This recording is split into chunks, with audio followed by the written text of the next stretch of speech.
of the world's resources. You outsource production to China, and then you say China is the carbon polluter. China's producing your buckets. China's producing your nuts and bolts. China's producing your phones. Try to produce it in your own countries and see your carbon emissions rise. You love lecturing us because you have a colonial mentality. Then there are colonial structures and institutions. You lend us money, and every time you lend us money, which is our money, every time the International Monetary Fund comes to our societies and they tell us, here's the money we are giving you. No, it's our money. You give us our money back as debt, and then you lecture us about how we should live.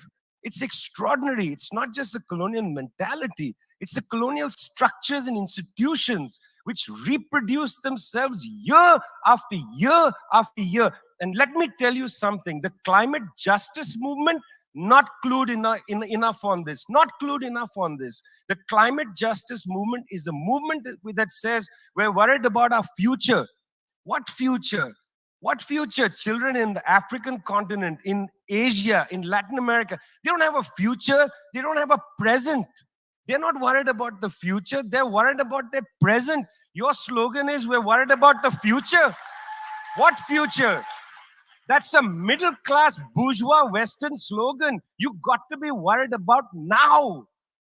2.7 billion people can't eat now. And you're telling people, reduce your consumption.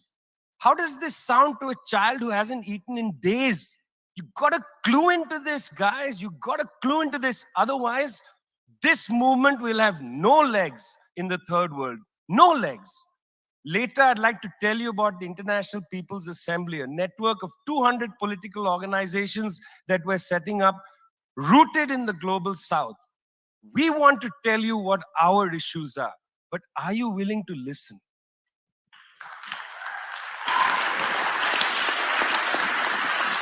Thank you, Vijay.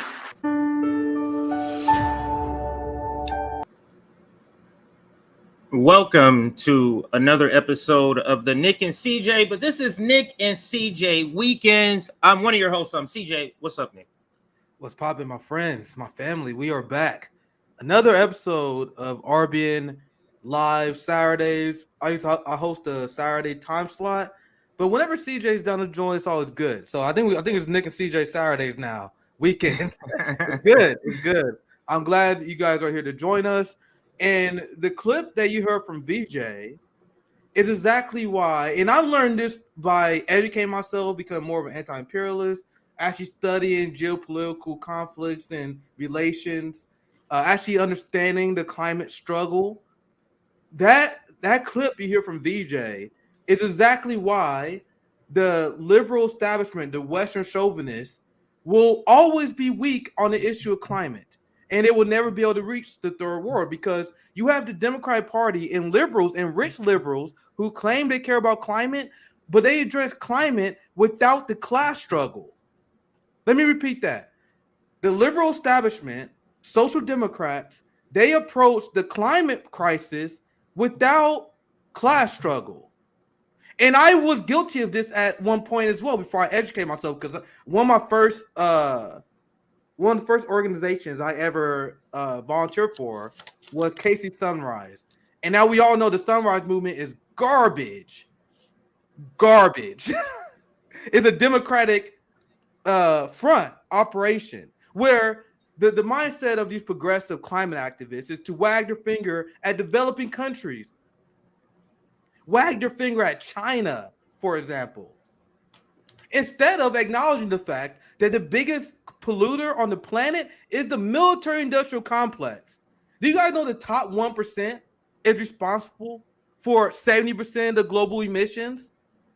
So why is the liberal climate activism movement spending their time wagging their finger at the global south, who had nothing to do with the climate crisis? And people understand why they are upset. So the West, I'll pass to you, CJ, but the West, through the industrial era, is responsible for all the carbon emissions. And the rich continue to consume. They continue to get richer, and they don't monitor and limit the spending of the military-industrial complex and the capitalist class. But they will look at you and say, stop using straws. Maybe you should go vegan. Maybe you should. The working class, the global working class, we must make sacrifices as they continue to fund the military-industrial complex year after year. Now you guys know why the Democratic Party struggled to get people on board with their fake climate initiative. People are turned off on this climate debate, which I think is serious. There's a reason why I chose that as that what got me really into on the streets and activism, worrying about my future, the future of my niece. But as someone who gained more revolutionary discipline, looking at the United States, the left in the United States jeopardized the climate justice movement. Now it's too late because you guys the left in the United States wanted to stand behind Jim Crow Joe and Hillary Clinton. The only thing we can hope for now is climate justice. Going after the people who lied to us. You know, the corporations, the big oil and gas industries that know that they lied to us. And let me show you guys something. And I'm sorry, I'll pass to you, CJ, on this. You see this all the time with the Democratic Party and the fake liberal climate activists who are just imperialists. They are just imperialists, and they use climate change and they use the effort to shift over to green energy as a way to justify their imperialism. We are hostile to China because China is a giant global mission. These Democrats spend all the time, oh my gosh, why should we get our emissions under control when China is polluting the entire world? So you guys know, remember what I told you guys, CJ? Take anything the West says and assume it's the exact opposite, and you'll be just fine in life. Let me show you guys something real quick. And this is something you will never hear on these Western chauvinists, these liberals, even the Democrat socialists. I see them repeat China fear-mongering over this. China, with their central planning model and their society, has been one of the few global powers who actually took this seriously. China's CO2 emissions see longest sustained drop in a decade. China is set to significantly overachieve its 2030 goals. In the United States, you see, you guys know I got receipts for days. I could easily keep going, but for the sake of time, I'll just grab a few. The United States, with 4% of the world's population, contributed to 25% of the global CO2 emissions. China has 18% of the world's population, only contributed 13%. But the Democratic Party and liberals, they constantly repeat, make China pay. Why should we sacrifice when China? No, it's us in our ruling class. And my last thought on this, before you guys tell people to make sacrifices, I am not a fan of that. Until we reduce the military-industrial complex, until we eat the rich, Taylor Swift, and I use her as an example, not to pick on her, but I saw this headline because conservatives don't like Taylor Swift, so they were trying to get her in a Got You, which was a good Got You, to be fair. Conservatives don't like her? But she sings country music. She's like one of the celebrity liberal people. You know what I mean? Oh. So like any celebrities any celebrities that were like, I don't know Taylor Swift that much, but I just know they hate her. Like, and I'm assuming it's because that she like every 2, 3, 4 years they vote Democrat or something like that. And she also pretend that she cared about climate change. And then they accurately point out, they're like, Taylor Swift, the amount of flights that you take on your private jet is responsible for more carbon emissions than the working class in this country. The rich, with their private jets and their overall consumption with mansions keeping their power, whenever I hear people talk about the climate issues, they talk about personal sacrifices of the working class people, they are deeply unserious, or they just class warriors for the rich. And that is why the climate movement has been so inefficient. You got quote-unquote left groups that repeat the nonsense that come from liberals. Stop drinking straws, eat meat. How about we make no fucking changes until we eat the rich? But anyway, Nick, what you're talking about is typical of the PMCs. Yes. It's because of the professional managerial class. We're looking at climate without the class analysis glasses on. It's because they don't have any. You get what I'm saying? So climate activism is just boiled down to straws, recycle. You get what I'm saying? It's your own personal consumption. But I do have a comment about what you said. Climate without class analysis. These climate organizations, and it sounds so familiar to American feminism without class analysis. It sounds like almost exactly the same thing. It's feminism women, but they really are talking about white women without, because you can't be a feminist and not care about the women in Somalia. You can't be a feminist without caring about the Palestinian women. You see what I'm saying? Like that is so it's such an ability by Western chauvinist countries, and it's an ability to say we're free while at the same time having slaves. It's that ability to have two separate parallel universes almost, where they can speak about something, but it doesn't apply, because you have to understand we're not seen as equal still. That's why what we believe doesn't apply. But anyway, this is just a warm up. We haven't even gotten to the topic yet. So let me do some announcements real quick as you set up the first topic, Nick. So if you're just joining us and you're brand new, this was the sub count yesterday, Nick, on our show yesterday. Let's check the updated sub count. We gained like 300 in like 2 days. So it's been wild, man. So if you're brand new, you stumble upon us, please give us a shot, subscribe. This is where we were at yesterday. Let's look and see where we're at now. So here is where we're at now. Just about 100, almost 100 more. So keep it pushing. Thanks for sharing. Thanks for liking. Liking is what really is helping during these streams, is what's really helping people to stumble upon us. Like literally every stream will get Nick at least 3 or 4 comments I'll read. People saying, "Wow, I just found you guys. This is, just love that I found you guys." And every stream. Yeah, every stream we see that. So if you're brand new, if you missed this live and you're watching this on replay, join our Substack and you will get notifications when we go live. Today's notification came about 45 minutes before we started. Also, like this stream. Let's see. The last time I checked, we were at about 100 likes, but we have 225 people watching. Can we push to 175 likes for the stream? That'll bring some more people here. Hopefully new people that can join this community that keeps Nick, it seems to keeps growing and growing. I just can't believe how we started. Yeah, and wild, where we are right now. But yeah, we're at 118 likes. I'm sorry. Let's push to 175. And Nick, I'm gonna pass it back to you. So if you guys are wondering why I do this, and it's always hilarious when Western chauvinist liberals and people who think they are socialists, people who think they are radical and left, they will see my Twitter posts. I know you see them, CJ. They will see our coverage on RBN. Nick, why are you apologizing for China? Nick, what? Because you saw me debunk the myth that you see all the time that China is the leading cause of the climate crisis. That is not true. And I'll just show you guys the receipts to prove that.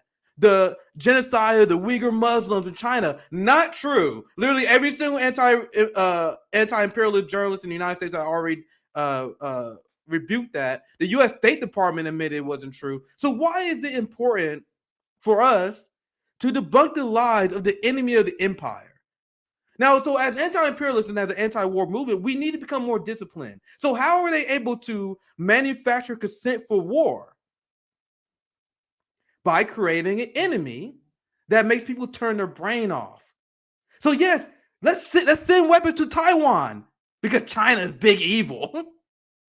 Yes, let's sanction. Let's go to war with China because you see how China treating the Uyghur Muslim population, and this has been the long time. And this, as a student of history, the long time strategy is to demonize the other, so the population is more willing to go to war. So people be way less willing to call for diplomacy with other countries. So as anti-imperialists, it is crucial, if you live in the empire, to push back and debunk the bullshit lies that come from neocons, neoliberals, and the pro-war machine. That is about as important as anything you can do as an anti-war activist. Because how do they justify war? With the lies. So if I'm a citizen journalist, our number one priority is to destroy those lies. So I've been on Twitter. It's been hilarious. I keep saying, black people, CJ, I know you saw people. I said, black people had no reason to support the United States over China. Now, if you don't want to support the China, that's fine. There's a reason why I said my tweet that way. Like, there's no way, as a black man, you should support the United States over China. Now, if you want to be neutral, fine. I am 100% be 100% honest with you guys. I want China to win this shit because for many, I'm gonna get to that here very soon. Look at how the United States treated the world. Look at how they treat the global working class. We need to shift away from unipolarity from the United States dominance. That would be better for the global working class, right? So let me show you guys what our brothers in Africa think. And once again, I look at my brothers across the pond. They have been doing business with China, and you have people that say, "Oh, well, these niggas don't know what they're doing. The smart Chinese people trick the dumb Africans." That is what liberals believe. Oh, China's taking advantage of the dumb black Africans. Look at this. This is one receipt.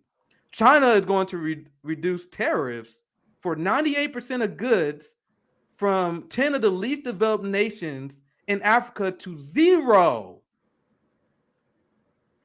And liberals are wondering why Africa want to do business with China. They're asking themselves this question: why BRICS is being expanded?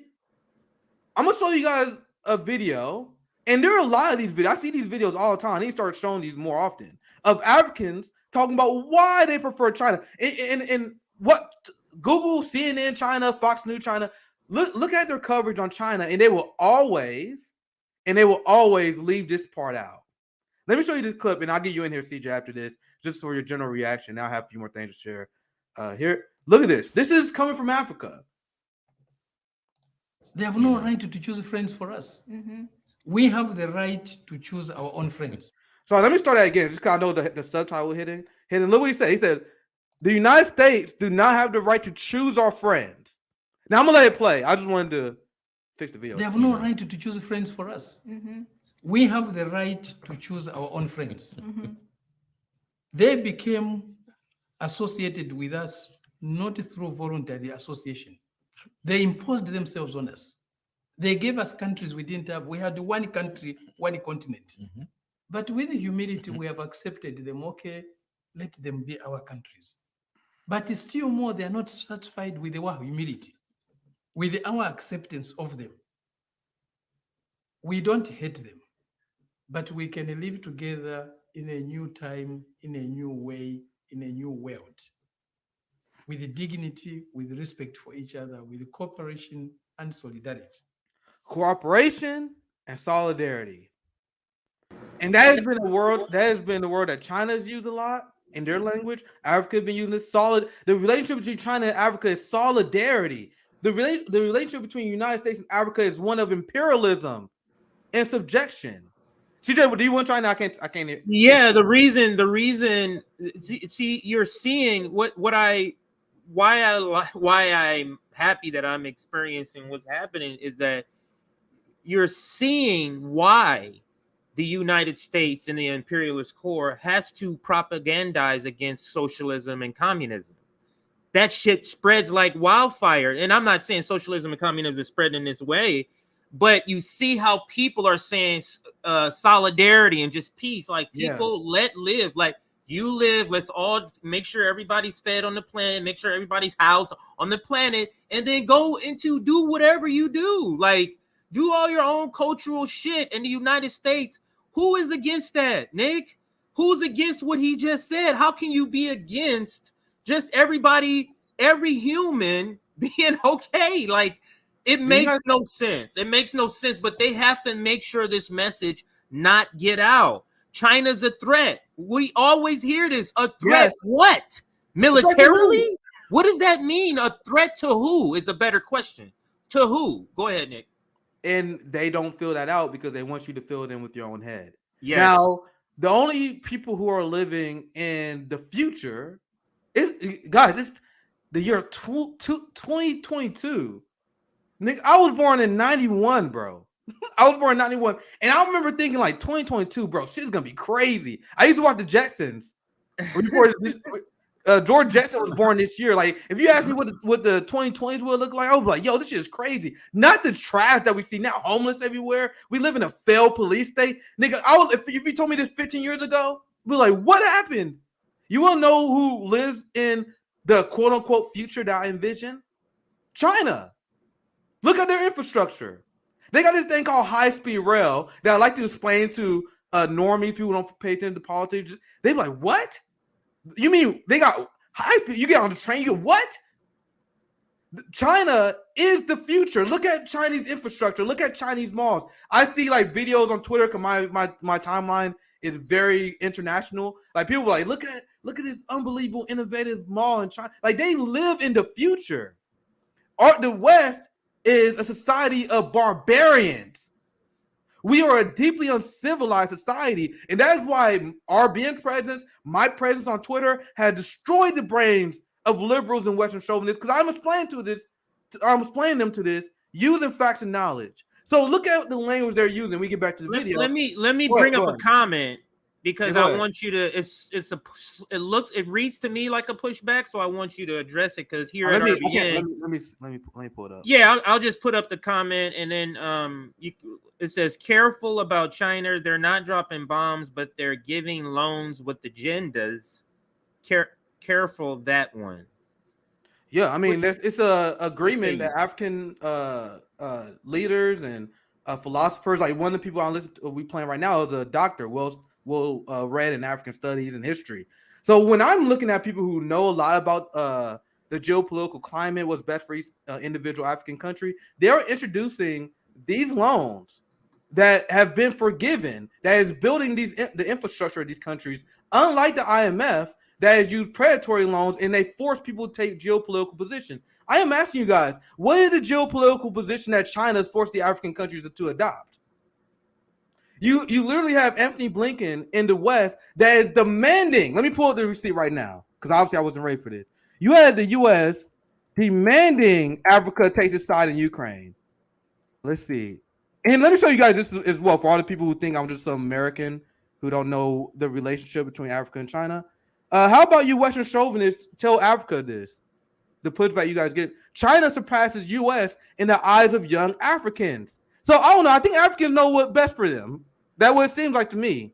Let me see if I can find the other one. You see, and there's all these polls that show this over and over again. Africa preferred China. Africa preferred China. But Western chauvinists, they cannot wrap their mind around it. They must be getting tricked. They must be taking advantage. Basically, and I'm gonna finish this clip, and you're gonna hear this guy explain. That is not true. That is not true. It's a bunch of Americans making up a bunch of bullshit.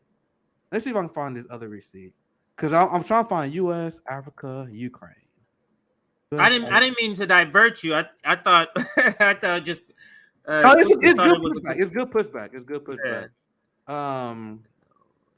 Africa's Ukraine dilemma. Yeah, I see. This is an article I shared before. You can find these stories everywhere. So what this is, the United States has been openly. Actually, I know where to find it. I actually tweeted about it. The United States was warning African countries, and the African continent pretty much rejected the West, telling them to essentially self-destruct in order for them to maintain geopolitical dominance. So they say, yo, we're going to withhold aid from you guys. We're going to put pressure on you guys if you guys do not agree with our agenda. So it's the West that is putting out these loans for exchange of political favors. I might find the receipt later. I don't want to derail too much. It's taking too damn long. But anyway, yeah, let's get to this next part. Let's get back to the video. Gosh, you don't want to derail too long. I explained that before. I showed the article before. Let's get to this. Maybe this guy can explain better. Like only thing I can do is show you these polls. I can show. Maybe I need to show more of these videos because there's so many of these videos. Well, how about I ask a question to kind of just address the comment? Yeah, go ahead. What do you believe is the agenda when the comment, like some of those that are suspicious of China, maybe liberals, like these people you're talking about, with that say, at least come up with evidence. That like, might what come do up with they say? evidence. Just provide evidence, because they keep saying stuff like China is taking advantage of Africa. Then they don't provide examples. I can give you concrete examples. The IMF, Ukraine war. They say, oh, be wary of China taking advantage of Africa. Give me a geopolitical example of that. And they never do. They literally never do. Their example is, oh, dumb Africans are signing up for these loans. It's hard to argue the concept without having a concrete example. Yeah, so you guys see, I'm providing examples of what I mean.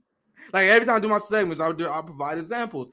The people who are anti-China, they just say anti-China shit and never provide backup and explanation for that. And I say this again: if you're anti-imperialist, you're anti-war, our number one goal should be to rebuke propaganda against the enemy of the empire. We need to humanize our enemies. We need to explain where they're coming from. That's why we explain to you guys the background of the Russia-Ukraine war. Meanwhile, in the West, they want you to think that war is just because Putin snapped one day and that Russians are under the evil thumb of an evil dictator. It's easy to justify war when you dehumanize people, when you assume that the countries of our enemy always have the worst intentions. As anti-imperialists, we have to reject that. And let me play this video from the beginning. Hopefully he's much more persuasive than I am. I'm always super nervous with this mic. That's why I always check the audio multiple times. I'll play it from the beginning, and I'll let it play all the way through. No interruptions this time, because I think this guy makes a very powerful point in what I'm talking about now. They have no right to choose friends for us. We have the right to choose our own friends. They became associated with us not through voluntary association. They imposed themselves on us. They gave us countries we didn't have. We had one country, one continent. But with humility, we have accepted them. Okay, let them be our countries. But still more, they are not satisfied with our humility, with our acceptance of them. We don't hate them, but we can live together in a new time, in a new way, in a new world, with dignity, with respect for each other, with cooperation and solidarity. The problem they have is because they have never had relations with other countries based on solidarity. They have always had imperial relationships. The West has always had imperial relationships. And as this guy said, they view it as a relationship of solidarity. Relations with other countries based on solidarity. They have always had imperial relationships. So white liberals will say this, oh, look at this dumb black professor being brainwashed by the liberals. I mean, by the Chinese. Sorry. Look at this doctor. Look at this smart black guy. He's brainwashed. That's what they believe. Let me with dignity, with respect for each other, with cooperation and solidarity. The problem they have is because they have never had relations with other countries based on solidarity. They have always had imperial relationships. They cannot believe that human beings can associate with each other based on solidarity. They cannot believe we can have a relationship with the Chinese that is based on solidarity. CJ, doesn't that answer the question that chat earlier? They don't believe that the Chinese and African can have relational solidarity. It must be the Chinese are tricking these dumb black people. That has to be, and if you have a very solid argument, if you can provide concrete evidence, geopolitical event, cause and effect, then I will accept that. I've never seen them do it. I'm not saying it doesn't exist. I just swear to God, I've seen all these anti-China arguments on Africa. They never do it. Let's like you said, let's take it their way. Of the worst, if you take their worst assessment, like what is the worst assessment they're saying that China is going to do? Like, what is the threat of what? What is going to happen? That's such a good point, CJ. That's such a good point. I want to emphasize that, because compared to the IMF, like if you fear mongering over the Africa colonizing, being colonized by China, compared to what? AFRICOM? You think China is worse than AFRICOM? You think China is worse than the IMF? I'm about to explain the BRICS situation. Why do you think people are applying in BRICS en masse? They're applying to BRICS en masse to forego the IMF in the West. But so many white people in the United States think these Africans are dumb and being tricked. Anyway, let's finish the clip unless you have anything else you want to chime in. No, go ahead. On human unity, I I gotta do go not back a little bit. believe we can have a relationship with the Chinese that is based on solidarity, on human unity, on common struggles, unified struggles. They think every relationship with a person who is well off than us as Africans is always dominating us. They think we can never have a relationship of equality with anybody else. And also there's a racist attitude in this. Do they think we Africans are fools? What have I been saying for the last year, CJ? Nick, if you believe, think about, because I was just about to ask you to stop. If you think about what he's saying and think about the concept, what if the United States really believe they're getting duped because the United States is racist, Nick? What if they really believe that these black people are getting duped because they colonized them? You get what I'm saying? What if they believe this because the United States can't understand that Africa is anything other than to exploit? You get what I'm saying? Yeah. So it's like no one else can be doing anything for Africa other than trying to set up some sort of exploitation. It's not even like part of their understanding of what could happen.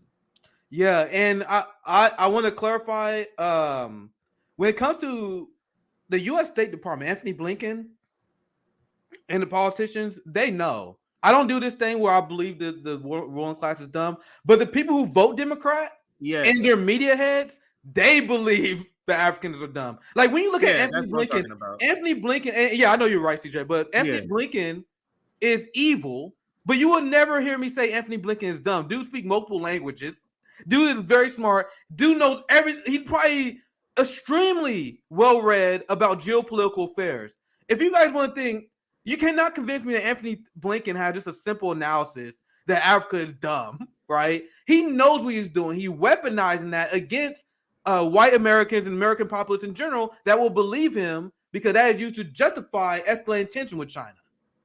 But that is so key to understand. Like the people in charge, they don't believe Africa is dumb, but the entire Democratic Party apparatus, Republican apparatus, the neocon apparatus, and their supporters believe that. Anyway, I'll rewind just a little bit here and we finish it because this dude's spitting. Is always dominating us. They think we can never have a relationship of equality with anybody else. And also there's a racist attitude in this. Do they think we Africans are fools? Who everybody should dominate the way they dominated us for over 500, 600 years? The Chinese should only come to dominate us? They don't see their domination of us as domination, as something wrong. But they see our association with the Chinese as domination, imperial domination. Let them remove this racist attitude, this racist arrogance, and start to see us as human beings, deserving their respect, deserving their compassion. So that's coming. That's from Dr. This is the guy. That's a president of Socialist Party Zamba.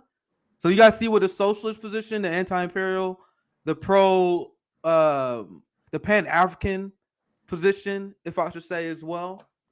Now, CJ, you have anything you want to add to that? And I got something else. No, I just want to say because socialists, like the parties in other countries, like we don't have social equalities here. It's all over other countries. They have these parties elected in bodies of Congress in other countries. So it doesn't surprise me that this guy is a socialist at all. Go ahead. Yeah. So if you're one of the people that still think like, oh well, I hear what you guys are saying. I hear your receipts, but I'm still gonna reject it because I think Africans are dumb. If you're one of those people, if you're watching the video and I still haven't convinced you, I have another one where another smarty pants explains the idea that China's debt trapping Africa is beyond absurd, and that is said by people who push the IMF You got neoliberal capitalists that try to convince people that China has predatory loans on Africa, and the U.S. left, the NATO left is so dumb. You got socialists that is repeating the talking point that come from neoliberals, backing up the IMF and Western domination, and that is exactly what they're doing, even if they don't know it. I think a lot of them do, though. I think a lot of them are happy with their role as propagandists for Western hegemony. So let's play this clip and let's hear what this guy has to say. So that's what you discover, is that not only that China's share of the debt of those countries is small, China's loans are qualitatively different because they help those countries cope with their problems, while the debt incurred from Western institutions, they worsen the situation. And these countries become hostage to conditionalities and political, like Sri Lanka. Now there's a huge investment by the United States, not in infrastructure, but in political groups, to move them into the so. That is such an important point. It doesn't go to infrastructure, but political groups. I'll play that part again. That's such an important point. Conditionalities and political, like Sri Lanka. Now there's a huge investment by the United States, not in infrastructure, but in political groups, to move them into the so-called Indo-Pacific strategy, away from China and their neutral policy. So that's what you discover. So they have demonized the Belt and Road Initiative because they see the giant threat that it is to the West. Now let's get to the main story. I know it was a very long preface, but let me before you get to the main story, because I do have a couple of comments. I just want you to see. Yeah. Feel free. Some answers. So there are some China skeptics, and I'm happy they're here, because we always say this, Nick. We want a discussion, people with the opposite views. So we have some people, obviously, because I'm reading, I see several comments from these same two people I'm going to show you, both would push back on China. Yeah. So we've talked about this before, but their COVID policy, and this is Jared. What about their authoritarian COVID protocol? They have a social credit system with CBDC. They're not a force for good in the world. You heard stuff like this before? Yeah. Regarding the social credit scores, you guys think the other countries don't have social credit scores? Nigga, we got something called credit scores. Get the fuck out of here. Are y'all serious? We have social credit. So, hey, let me ask you guys this question. So, according to them, social credit scores are a thing where you got to follow if you don't follow Chinese propaganda, we're going to take down your social credit scores. What happens to reporters who don't repeat the NATO narrative on the Ukraine war?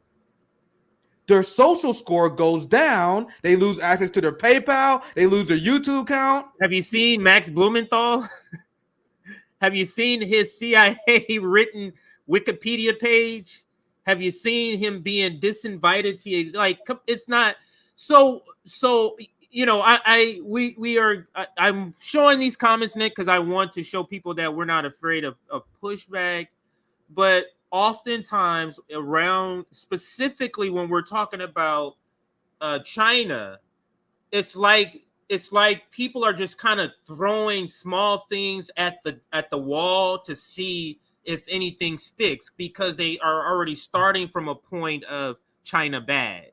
Yeah. So it's like they want to find these things to say, look at this, and it's like it's not even there. Now here is another one. Can you address the question about imperialism and China? But yeah, I'm about to don't shake your I head. can't, because it's gonna derail the Okay. we explained it before. I'll be real quick, because this conversation takes a long time. If you think China is being imperialist because of their actions in Africa, where they when they come up with contracts and loans and help build the infrastructure of the country, you are watering down and destroying the value of what the word imperialism means. You're watering that down. That's like calling someone a Nazi if they had one bad tweet in 2012. Like, you're not being edgy, you're not being smart. The only thing you're doing is erasing what real imperialism is. Imperialism, which is a structure that is meant to maintain neoliberal capitalism. The highest form of imperialism is capitalism.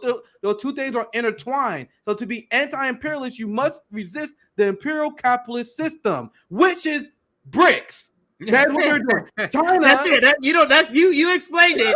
Now, Nick. Listen. Yeah, go ahead. Nick, listen. I already knew. Like I said, these two specifically have been making comments, and I knew. But I wanted to prove to the audience that that's fine by me. This is the pushback, and we want serious pushback. This is not serious. These two. So let's get back to the So that we got. I literally had a conversation with Danny Haifong, Kareem Batesh. I'm gonna try to get Kareem back on here soon. Like we talk about this whole China, like we literally did a whole hour live streams debunking that. So the best I'm gonna say, resisting imperialism is resisting the latest stage of capitalism, where once you exploit labor and once you maximize profit in your country, you must expand outward. This guy, I like this one too. This is a good one. Imperialism. Yeah, he was mocking them. The people think imperialism is just when there's border disputes, and this is a mocking comment. I can just tell imperialism when border disputes. That is not imperial. When there is a regional conflict like between Ukraine and Russia, that is a regional conflict. That is not imperialism. There's so many people have no idea. Nick, we have a stream. Everybody who's watching right now. Go like the third line on our page, on our YouTube page. It's like the I Am Revolution series. The very first video in there. What is imperialism? It goes in depth. So yeah, I'm glad he brought it up because I watch that video so we can get onto this presentation here. Yeah, I'm glad he brought it up because I haven't been seeing the chat. I literally just watch now. There's like a civil war, but there's like these two anti-Chinese people and everyone rebuking them. Yeah, do that. But this is what I mean. I like it this way, Nick, because it makes the conversation more livelier, and to me it produces a lot more. Yeah, I like it too. Yeah, I like it this way. So go ahead, Nick. Let's get back to the presentation. All right, so now I explained all of this. Because now I want to get to the main story, which is a little bit long. I went a little bit long, but hey, that will always do. So you have the expansion of BRICS. I explained why China wanted to do business with. I explained why Africa wanted to do business with China. Now everyone sees, and everyone's been a victim of the policies of the West. Listen to what that doctor, that gentleman was explaining earlier. The West engaged in trade and relations out of dominance and imperialism. There's a dominant member of the relationship, and there are the submissive. The United States, the global South is submissive. The South America, you're submissive to us. The European Union, you are submissive to us. Now, this is a list of countries that has been victim of U.S. interventions since World War II. So that's a pretty extensive list. So what happens when these countries start learning from their mistakes? What will happen when these countries start realizing who their number one enemy is? And they all band together and decide to slay the Western chauvinist dragon. This is what happens. I have followed geopolitical events ever since my adult life, for the most part. I have seen the United States and the West be blatant hypocrites, destroy and ruin countries. And I always wonder when there was going to be consequences for that, for lack of a better term. Whenever there would be a referendum on that. Now you start seeing the long-term blowback of this. You had over a dozen countries that formally applied to join BRICS. Now, they explain here that if just for people who don't know, BRICS was set up to provide. They have this MDP, the New Development Bank, that was set up in 2014 to provide an alternative loan mechanism from the IMF and World Bank. So why would all these countries want an alternative mechanism compared to the IMF? It's because the horrific track record. Now, this is what the most important part, this subheadline. And this is why Western dominance is over. It's done. It is over. If accepted, you have BRICS that will create an entity with a GDP 30% larger than the United States, over 50% of global population, and in control of 60% of the global gas reserves. Game, set, match, son. So the people who believe that Russia is losing, when you have them forming these relationships with these other countries that are rejecting the West, like this is the real international community. You know how they say the international community stand with Ukraine? Nah, motherfucker, they only talking about from that Russian red line to the left in the United States and Canada. That's it. Everyone else rejects them. Do you think, Nick, this is the reason why the escalation that they're doing with two nuclear powers at this time? Because they see this. Like, we're just hearing about these countries, about BRICS, but they have intelligence that this has been in the works. They have intelligence, so they see this coming. So it is your belief that the escalation we're seeing, this narrative they're trying to, it's because of this. They see this, their power, their dominance, their hegemony slipping away. The unipolar world is slipping away. Yeah, and I think with Chomsky himself, he said that the West will rather destroy the world than watch the United States lose its number one geopolitical dominance position. So how has the United States maintained their stronghold as a geopolitical power for the last few decades? Through military strength and might. There is no invading and bombing your way out of this. This shit is happening no matter what y'all do. So what do you do to counter this? I don't know. Create a global energy crisis? Create a system where you put pressure on African countries to take your side? Using aid and using diplomacy as a threat. The United States I've been watching U.S. foreign policy for the last year or so. I just see people panicking. So let's look at the countries, because I gotta make sure I made this segment go a little bit faster. Lavrov stated that Algeria, Argentina, Iran applied, and this is the big one: Saudi Arabia, Turkey, Egypt, and Afghanistan, along with Indonesia. Other likely contenders: Kazakhstan, Nicaragua, Nigeria, Senegal, Thailand, and the United Arab Emirates. So I want to put this image up again. If you look at the countries that are interested in joining, you will see that these are countries that we sanctioned or countries that we had direct interventions with. You guys think that's a coincidence? They learning. These countries are like, we want to do everything we can to resist the West. Now, this is a great tweet that kind of sums this point up. And I'm almost done with the presentation, I think. This is a long presentation. This is Kim. Every country that was invaded, attacked, proxied, couped, bullied, and sanctioned by the U.S. government and its allies would join BRICS Plus. I like that. I need to start saying that. BRICS Plus. The majority of nations are victim. The majority of nations are victim of the U.S. and the West. This is the ultimate story of victims combining their strength to defeat the bullies. Yes. Now, do you guys understand why I'm covering this and why I'm openly rooting for BRICS to be successful? Now, do you guys see? If you're anti-imperialist, this is something that we should love. Look at my notes here. I'm almost done. I know this presentation was pretty long, but this is fine. Here we go. Now, what is the results of this? As an anti-imperialist, I have been loving this. As someone who's unapologetically against the West, I have been loving this. You want to know another topic I've been super interested in? I've been rebuking the lies from the West regarding Venezuela. When they say Venezuela is this tyrannical, authoritarian country, you guys saw my debate with Robbie on Rising. Why debunk U.S. talking points on this? So after demonizing Nicolas, now this is funny. This is so good.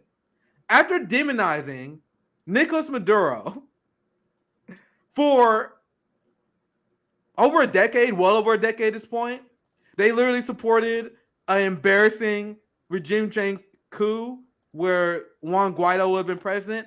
They went for saying Nicolas Maduro's a thug. We got this. They had $15 million bounty on him. They went from that to now John Kerry sucking up to Maduro. This is glorious, guys. If you don't, if people who followed the U.S. Venezuela conflict, I cannot emphasize what this means. I literally was staring at this video for a long time. Because this is, I'm muted. You don't really hear that much. Just seeing this is giant. This is the West groveling to Maduro. I love it. So I remember I don't think I did this on YouTube. I wish I did. I remember I did a call-in while I was talking about Venezuela, and this person was like, yeah, but I think Nicolas Maduro is still a tyrant who did a bad job. I was like, dude, I think Nicolas Maduro has done a great job in managing U.S. aggression. And I'm going to explain why. A lot of leaders take the bait. Nicolas Maduro under Venezuela had a strict no response policy. A strict policy where they build relationships with left political leaders in South America, like the one that won in Colombia, like Lula in Brazil, who won a normalized relationship with Venezuela. So then you had a large segment of South America that resists the U.S. imperial actions, while Venezuela doesn't respond, thus giving the United States a reason to invade and make things worse. Nicolas Maduro, even if he made missteps every here and there, the way he has handled the West trying to destroy his country has been brilliant. And yes, RBN will be the only place you hear say this because we're the only people who had nothing to lose. There's so many people who are afraid to say this because they don't want to lose access. They don't want to lose their social club in the Washington establishment who believe this guy is some evil dictator. Here's another one, Emmanuel Macron, who famously backed the Juan Guaido coup. In this clip, he was calling him president, saying he was doing a good job. They're groveling to him now. And I cannot emphasize how glorious this is. Cannot emphasize how glorious this is. And this is happening, CJ, because of BRICS. Because of this new pressure. Do you guys think the West, if you asked me 10 years ago if the West would ever legitimize Maduro and that never will believe it. They fucked up so bad on their economic war against Russia. Now Saudi Arabia signed up for BRICS. You had Biden went over there and begged Saudi Arabia for to increase oil production, and then Saudi Arabia like, nigga, I'm not doing that shit. I'm signing with China now. Oh, boy, you're old fam. So as someone who is anti-imperialist, this has to be an amazing story. The war in Ukraine has been a giant disaster. The economic war against Russia has been a giant disaster. The decades of U.S. Completely disregarding the well-being and the sovereignty of these countries has backfired on them. And this is going to be I know if you're American, if you are Western chauvinist, this may be scary for you. But I'm telling you, history is going to write this, CJ, as a giant win for humanity. To see the West finally had to face the consequences of their insane imperial actions is glorious. So, CJ, any last thoughts? And I have a super quick statement I can do after that. But go ahead, CJ. Yeah, no, you can get to. Yeah, I got some. It's kind of related. It's related as well. So I'm trying to get through this fast. I have some final words just on the general like U.S. domination and comparing it to a bully. When a bully loses his bully powers, what does he do? What does he or she typically do? Don't they throw a tantrum? Don't they throw a tantrum when their bulliness is they can't use it or somehow neutralized or people just stop fearing them, Nick? What happens to that bully? It's a tantrum and they just want to act out. So I am afraid of what could happen. I mean, look what the U.S. is willing to do. So when people say, when people say like, what, like, why are they trying to push? Why are they doing this to China? Why are they doing this to Russia? This is it. This is it. The rest of the world and the global, especially down in global South, they're saying we're done with this bullshit. No more of this U.S. hegemony off of our backs. And I'm loving it too, just like you. I'm just happy that I'm here to experience this. So the only reason I want to do the next story, just because it's kind of related to foreign affairs, and I'll pass it to you, CJ. You can do the next few stories. I'll try to keep this one shorter. I need to do better my timing on my segments. That wasn't supposed to go that long, but there was a lot to explain there. A lot to explain. Now, this should be a shorter segment because it's still related to geopolitical issues. Do you guys remember when there was, obviously you guys remember, the progressive letter that was telling the Biden administration, maybe please nudge a little bit towards peace. You don't have to do it. Let's send the weapons, but please at least nudge a little bit towards peace. That letter advocating for peace pissed off Bernie Sanders, You had Pramila Jayapal and the rest of the squad punch down at their staff, pointing fingers. They panicked. There was a panic out of the cowardly progressive movement simply because they were called out by the neocons for advocating for peace when we're supposed to be holding strong. Now, despite the propaganda you hear from the media about, oh, the war is going where? Well, is it? Is it though? Is the Ukraine war going well for you guys, considering that the winter is hitting and you have like 40% of Kiev that had no power because Russia keep taking their power? Is it going so well when you have massive amount of Ukrainian people that are dying, even though everyone knows the end result will Ukraine not getting back all their territories? Is the war really going well for you guys? Especially considering the growing influence of BRICS, the fact that Africa is not going along with you guys, the fact that Russia can hang back and chill and watch you guys go cold. You guys don't know what area in Ukraine has power. The area is liberated by Russia. So guess who have time to wait versus the people who don't? But anyway, so despite what you hear on the mainstream media, do you think the people on the insides don't know this? The people who are trying to keep it quiet? So I explained this many times before. The reason why they got convinced you that Ukraine is winning is in order to justify sending them more weapons. Because if we all think that Ukraine's going to lose, they can't sell the idea of sending weapons because people are like, why are we sending them weapons if we know they're going to lose? So you had, I'm going to get to the receipt here. I'm going to keep the story a little bit shorter. There is inner conflict among the Biden administration that the media is trying their best to hide. And this was released on CNN just because General Miley, who in the report said, according to this article, I picked out the good pieces first. According to this article, General Miley was part of the military that has been advocating for peace in Ukraine for at least since May. They said for months and months, he's been secretly urging the administration, the Biden administration in the United States and the West. He was like, guys, what is your game plan here? What are we doing? Miley, he's not the only one. He was the most public in the highest level. He's the top U.S. general.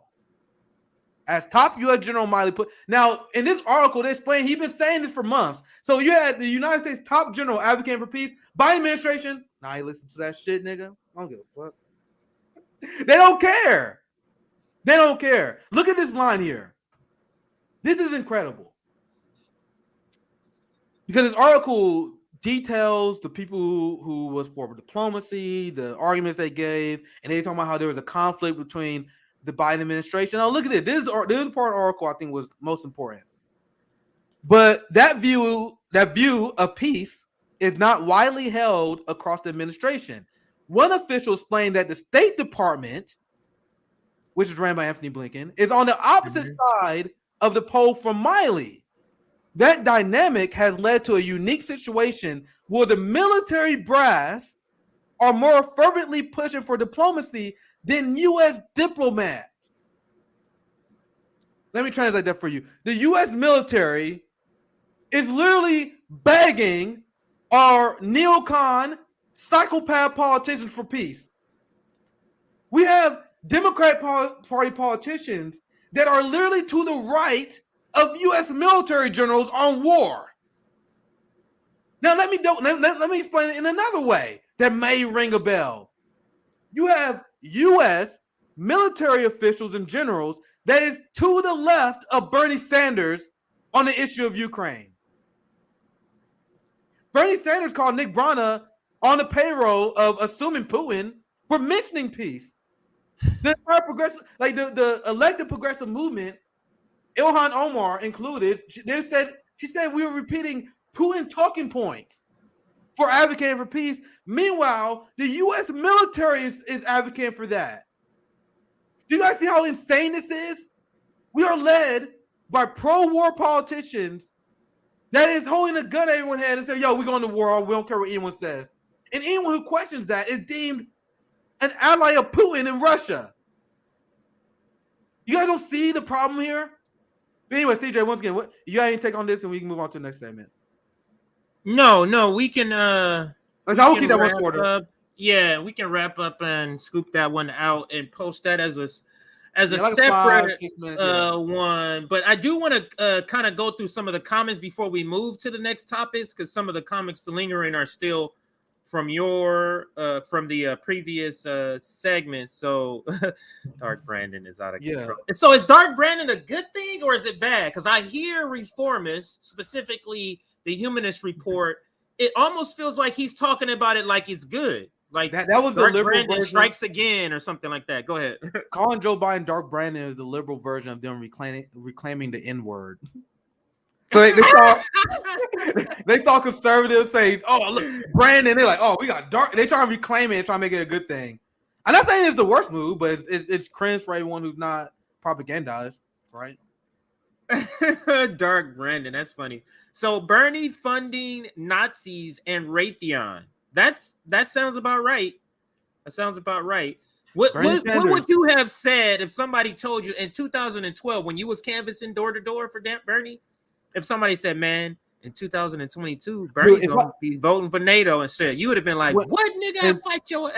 When I was canvassing for Bernie in 2020, if you told me that Bernie would be calling people Russian puppets and funding Nazis, I would have quit on the campaign trail right there.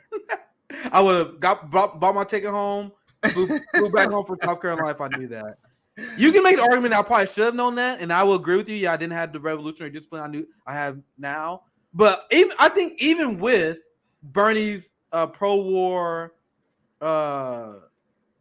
tendencies, I still, even knowing that, it still surprises me. You know what I mean? Even though he supported the Yugoslavia war, even though he had all these blights on his record, even despite that, I still wouldn't have predicted this.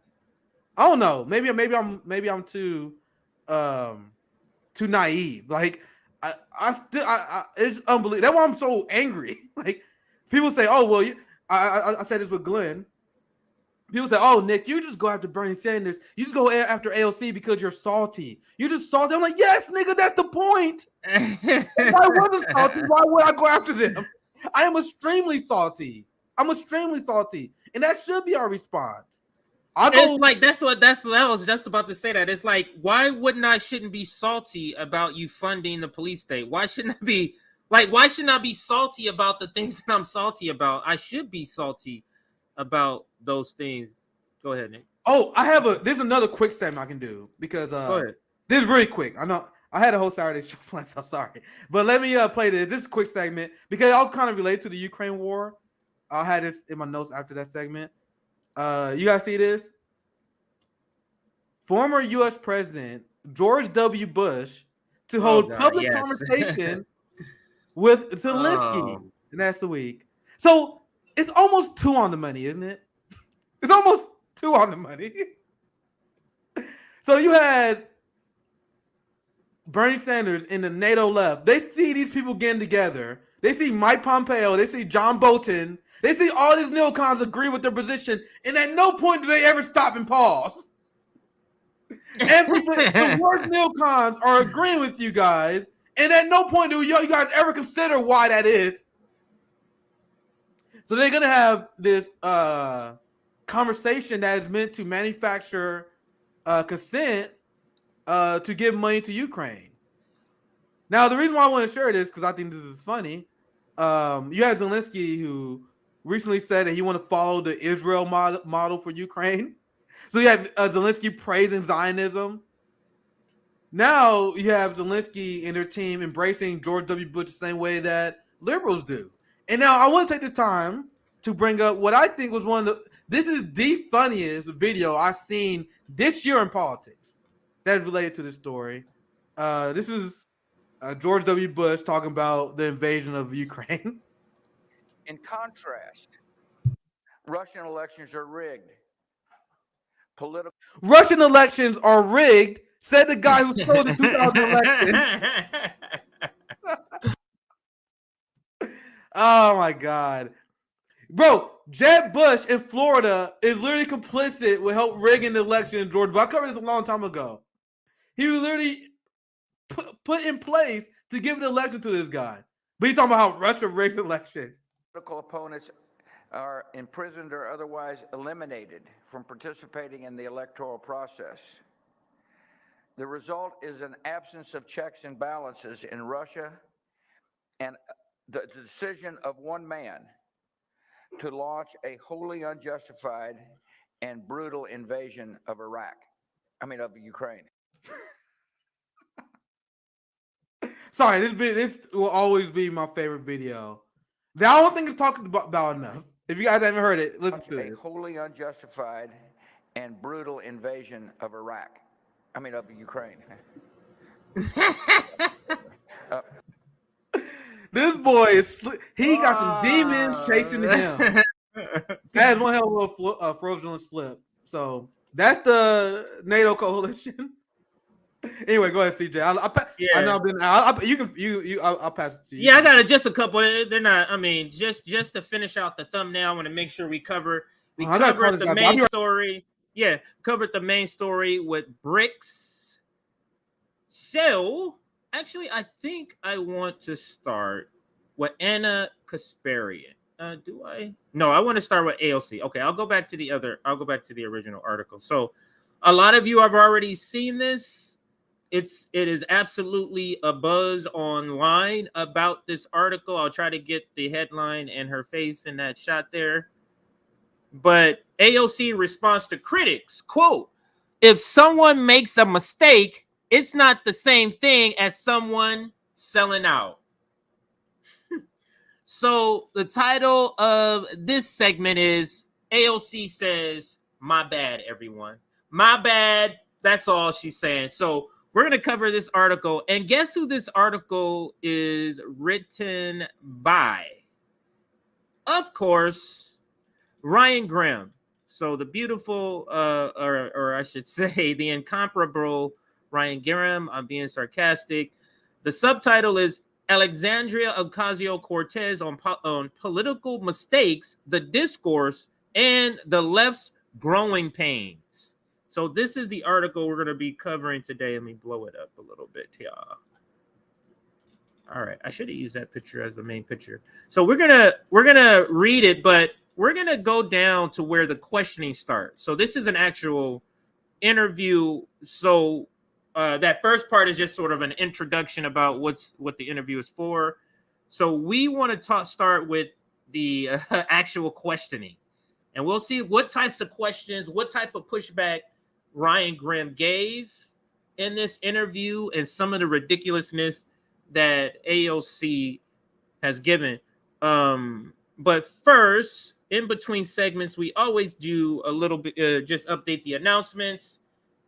If you're watching this live, you just got here an hour into it, and you wish you caught the first hour live, join our Substack, and you will get notifications when we go live. Today's notifications went out about 45 minutes before the stream started. Also, we send out clips. We send out clips too, and anytime we send a clip, it'll usually say premieres at the time, and then if we go live, it'll say live with the time. So this is the story where AOC was pretty much like, "Oops, my bad. I accidentally sold out." Go ahead. I was listening. Sorry, I had an important call, but go ahead. No worries. I was just doing the announcement. So we're at 329 likes. We got 475 people watching. Can we push to 400 likes? Another 70 people, another 70 likes. That'll get a lot more people in for this next discussion, which is the AOC stories. Just saying, my bad. So again, this is Nick and CJ weekends. Last thing, our subscriber list. We're at 25,436. We're trying to get to 30,000. The hashtag is RBN to 30,000. All right, Nick. So here is the next segment. AOC says, "My bad," pretty much. I don't know if you read some of the story, Nick, or some of the questioning, because I haven't read it. So you be breaking it down for me. Yeah, it's not an article. It's more of a conversation. So let's read the first question that Ryan. I don't think there's an audio version. Let me see if it's an audio version. We can just listen to it. Yeah, I don't think he put the audio version up. So let's just read the question and let's see what types of questions he starts with. So the party machine players that you talked about and the big money groups they often work really closely together, but that doesn't seem like it's been happening so much on the left. Like there's a coalition of groups: Working Families Party, Indivisible, Justice You mean Democrats, the George etc. Soros party? Isn't this the same people? Yeah, that's the George Soros Isn't this party. all? This is all the same people. So that gets behind candidates, but often the stars of the progressive world, like yourself or Bernie or others, don't seem to be working as closely with them as corporate Democrats are working with corporate groups. Ryan Graham, you sneaky motherfucker. Finish So- the question. I'll explain what he's doing here. Go ahead. And you guys often don't say endorse a candidate until pretty close to the end of the campaign. It doesn't seem to be the same level of teamwork as on the right wing of the party. Why is that? That is Ryan's first question. You want Ryan to Graham chime is in? simply like, why don't y'all guys vote as a block? Why do you guys actually do something as a squad? That was a very nice version of saying that, by the way. And I'm not gonna shout Ryan Graham too much, but I see what you're doing, you sneaky motherfucker. What's up, Rome? What's good, my nigga? Hold up, Rome about joining here soon. But Ryan Graham, and I am being a little bit nitpicky here, just a little bit. But he calls out AOC for not working with the activist flank. But you sneaky motherfucker, look at who he lists. He's an AOC. Why don't you work with the left like the corporate Democrats work with the corporate Dems, like the far right work with the far right? Didn't she list just the Democrats and working? That's the same people. Nigga, That's like what? saying Jacobin and DSA. What? That's the same people. So the question should be, AOC, why don't you work with healthcare activists who march for Medicare for All? Since we got Rome here, AOC, why don't you work with Tour for the Poor? Why don't you help expand mutual aid systems? You notice how Ryan Graham is not asking that? He's asking, why aren't you working more with the George Soros funded Working Family Party? Why aren't you working more with the Justice Democrats more? Very, very sneaky. Very sneaky, but go ahead. We see what What's you're up, doing, Rome? but What's let's up? give Let's Rome the introduce proper Rome. introduction. Yeah, let me take this out. Yeah. What's up, Rome? How you been? What's going on? Yeah, I saw you in the comment What's dropping fire. what's Bro. going on? Yeah, man. I'm like, hold on. I'm like, she said, what? Let me hop on this shit. Like, what are you talking about? There is no mistakes. Everything is written. You know what I'm saying? Do you not proofread these bills before you sign them? Do you not like, I just funded a whole bunch of Nazis. Oh, my mistake. My bad, y'all. Damn. Oh, I just gave your money to CIA agents. My bad. Like, it's a mistake, honest mistake. Like, damn, these niggas always on my ass, man. Yeah, I send the little weapons to Taiwan. Yeah, my hat say abolish ICE, and I just gave him more money. It was a mistake, man. It was a mistake. All right, bro. I just don't get this. There is no mistakes, and you see how big that mistake is, right? Their mistakes cost lives. Their mistakes cost lives, livelihoods. You know, that's not a mistake. You are writing off people's lives. You are a murderer. Just as much as the rhinos, just as much as whatever the fuck they call themselves, you are just as bad as the ones that you claim you're not.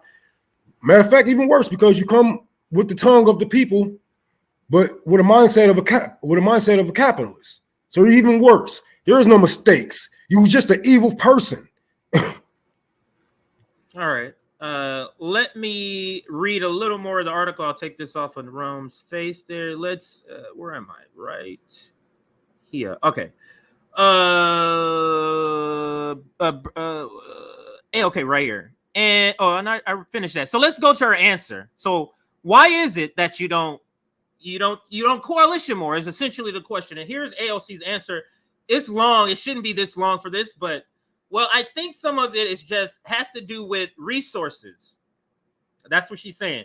Resources, as far as teaming up, it has to do with resources. I think the ability to do that with big money is very different than the ability to do that with not big money. But I also think that the left in this country, like we're just been in this in a big way for just a couple of years. Wait, let me read this again. But I also think that the left in this country, like we've just been in this in a big way for just a couple of years. And so I think, yeah, this is where it's starting not to make sense. So So I think that the left is really going through a lot of growth, and I do think, and I hope that over time this degree of collaboration gets even better and even stronger. So one paragraph in, I'll let you continue reading. One paragraph in, didn't answer the question. But go ahead, continue. I just want to point that out. Still didn't answer the question. Of course, Okay, no, we're gonna go through this whole thing, and you're never gonna hear a fucking answer. This is why she's saying so much. If she was to give a direct answer, it wouldn't have been this much on the goddamn screen. It would have been like, oh, because of this, because of that. There's no fucking. How you guys, you know what I'm saying? How do you guys digest this word salad? You just eat it up and digest it. I don't get it. So this comment I put up, I don't know if you can see it, CJ. I know you present. He said Yes. CJ can't translate bimbo, and that's why it's hard to read that because you ever hear AOC speak? Like you can tell that was her giving a word salad until she think of something to say. So that whole first paragraph we could have skipped it. Like it had nothing to do with the question. That's her literally wasting time. Did what all politicians, not just AOC thing, guys. Not just an AOC thing, by the way. All politicians do that. And Biden, his cue is, let me be clear. I'm gonna set the record straight. They do these things where they like stalling for time. When they think when you look at that first paragraph again, that's her literally stalling for time. Like, oh shit, how I'm gonna answer this question now? How I don't actually work with anyone outside of corporate Democrats. So now I'll let you continue. Let's see if she actually answered the question. The first paragraph, completely waste of time. Let's let you guys know. Go ahead, CJ.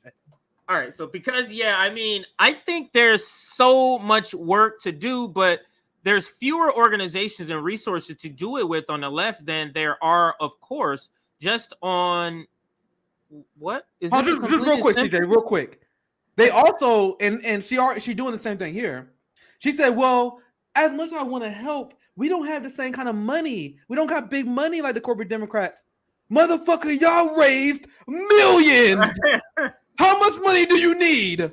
Yes, you don't have as much as Joe Manchin does, but give Rome millions of dollars and watch what he does. Man, are y'all serious? Anyway, I would literally turn this fucking whole country into a communist state if I had a couple of $1 million. You know how much propaganda will be fucking going through your goddamn neighborhoods? Man, no. These people ain't about to trick me, bro. It don't take that much. And even if you don't have the money, you have the influence to get the money out there. You got the influence to get the people out there on the ground, to feed your people, to tell them to do this. They'll do whatever the fuck you tell them to. These people sent for you and you know it. But you don't want to work with us because you're not one of us. And if you come over here, you're going to have to answer our questions. You're going to have to really talk to us in real time. And that's something a politician is not trying to do, is be around real people with real issues that they have been neglecting and writing bills against themselves. So go ahead. You can go ahead and read it, but I literally skimmed this, and this is a bunch of word salad bullshit. But go ahead. Right. So you get what the point I'm trying to make. So that's what I was just about to say. I'm not going to read the whole. I'm going to go to the next question because there's questions and some answers that it's going to be really fire conversation to talk about. But I need to preface this by saying the next part that I'm reading, it's going to sound like it doesn't make sense because it doesn't. Because I'm reading and I'm like, this grammatically doesn't make.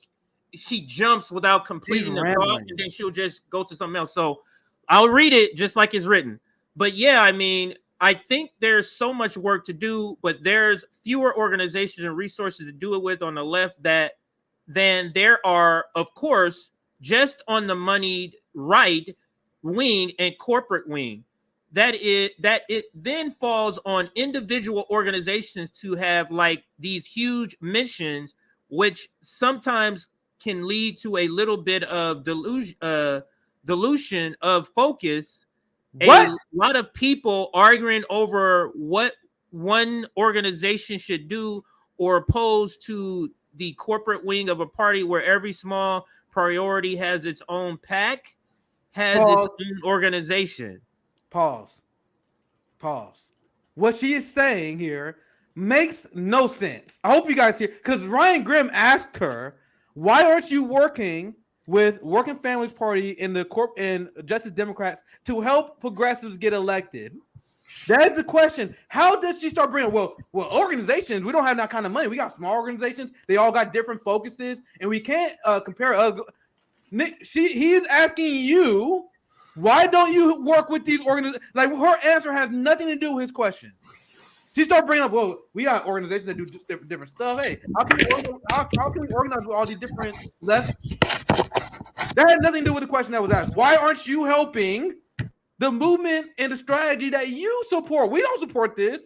You guys support the idea of electing more progressive Democrats, and that is a crucial part of your strategy. So why do you refuse to endorse people until the week of the election? Do you guys remember that was the original question? What the fuck is he talking about? But go ahead, let's continue. Yeah, so let's go to the next question because that was a rambling. We don't need to keep hearing that. But so let's see what else he asked her.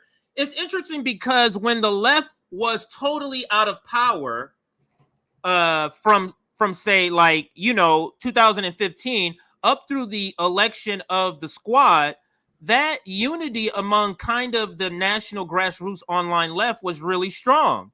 That unity has really frayed. You can feel it online. What do you think? That's what I was just about to say. This is about us. So what do you think brought that about? And what do you think can be done to recharge it? Now, let me add this quote in, because this quote is from her. Quote, the left of the United States until very, very recently is not used to power, not used to being in power, not used to wielding power. Are we doing any of this? Are we in power? And if we're in power, are we wielding power? Now we're talking about power, AOC, when for 2 years you've refused to vote as a bloc and use your power. They could literally, it's 220 Democrats and 212 Republicans. And remember, Nick, we did the list. There's 10 progressive members we listed. There's an 8-seat difference. Those 10 members could decide every single piece of legislation that came to the floor the entire 2 years. So she's now having this quote about wielding power. So is this the excuse, Nick, in Rome that she's giving? That we haven't been used to having it. We haven't used to having it. That's why we don't know how to use it. Maybe that's what she's saying, Nick and Rome. They're not used to using it. When I get my power, you know what I'm saying, I get in office and something bad comes along, like, funding the Iron Dome, instead of wielding my power, I would just sign on it and just cry like a little bitch. Because is that wielding power? No, it's not. No, it's not. You have no examples, no good examples. Democrats or progressive have no good examples of this party. And this woman would not give up, would not work with these people because she don't want to be around poor. She don't want to be around regular people. She don't want to do anything. Her job isn't to help you. It's to give you an illusion of choice. It's to give you an illusion of a person on your side. If she was to actually help you, she would lose her fucking job. She would lose her job. Everybody from Nancy Pelosi to blah, blah, be on her fucking heads about starting tenant unions. And come on, man, that shit ain't happening. Go back to the quote, CJ, the quote that you just read. Absolutely. Absolutely.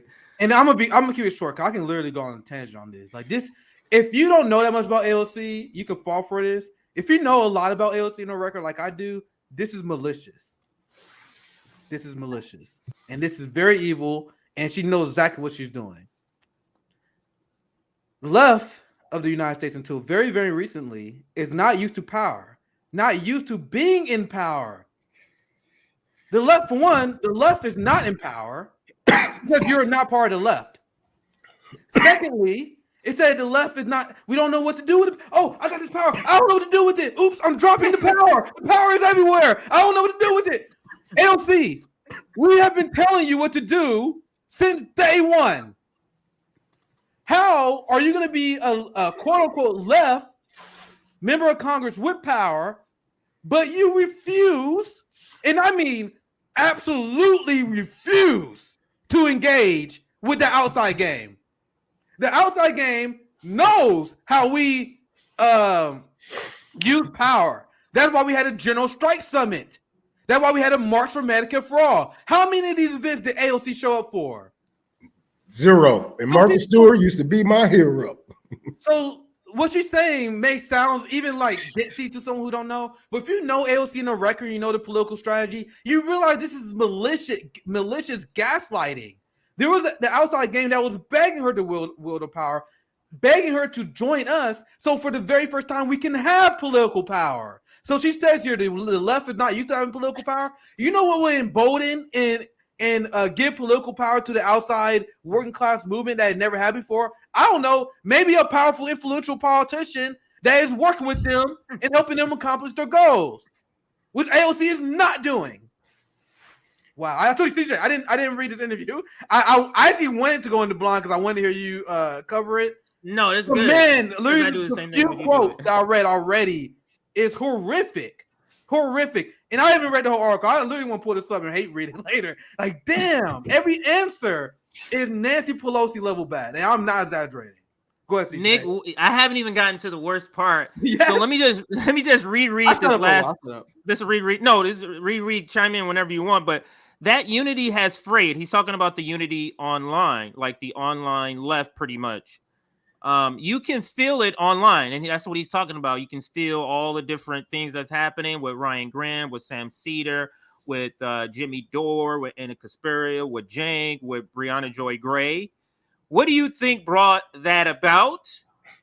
And what do you think can be done to recharge it? And here's AOC's answer. Well, again, I think a lot of it has to do with it's one thing to be united in what's wrong, but it is a much more complicated, nuanced thing to navigate uncertainty. And so then once you have the responsibility of power, you have to make decisions on a daily basis about what to do with it. And that takes a lot of communication, frankly, maturity and understanding and discussion. What? And sometimes the responsibility of willing power for people requires a lot of decisions and debate and also disagreement and how we manage disagreement. The first paragraph. What was the question? She said nothing. There's nothing. What? Nigga, look at the question. Ryan Graham. I keep talking too much. Right here. Here it goes God. right here. Oh my God. Oh my God. She repeated the same nothingness, bro. That's crazy. What is she talking about? She didn't even come close to answering the question is, why do you think that there's so many online grassroots left that is upset with you? That is essentially what the question is. Why do you think you lost your support? What the hell did the paragraph following that have to do with the question? Not at all, anything. I'll read it. They don't know any better because you see, you guys, this is what's going to happen to all of your favorite progressive, all of your Greens, everybody. If we send these people with a political mindset into this capitalist government, this imperialist government, dog, they're going to turn out just like that. And somebody saying, "Oh, I think the CIA is holding these people hostage." Yes, the CIA has dirt on some politicians, but some politicians just agree with the CIA. Some people just do work for the CIA. And this is what she's doing. And there is no coming back from what she have done. People are dead. You bombed Africa. You bombed Palestine. You know what I'm saying? Gaza Strip. Got people whipped on the border. And Biden still passed your expectations.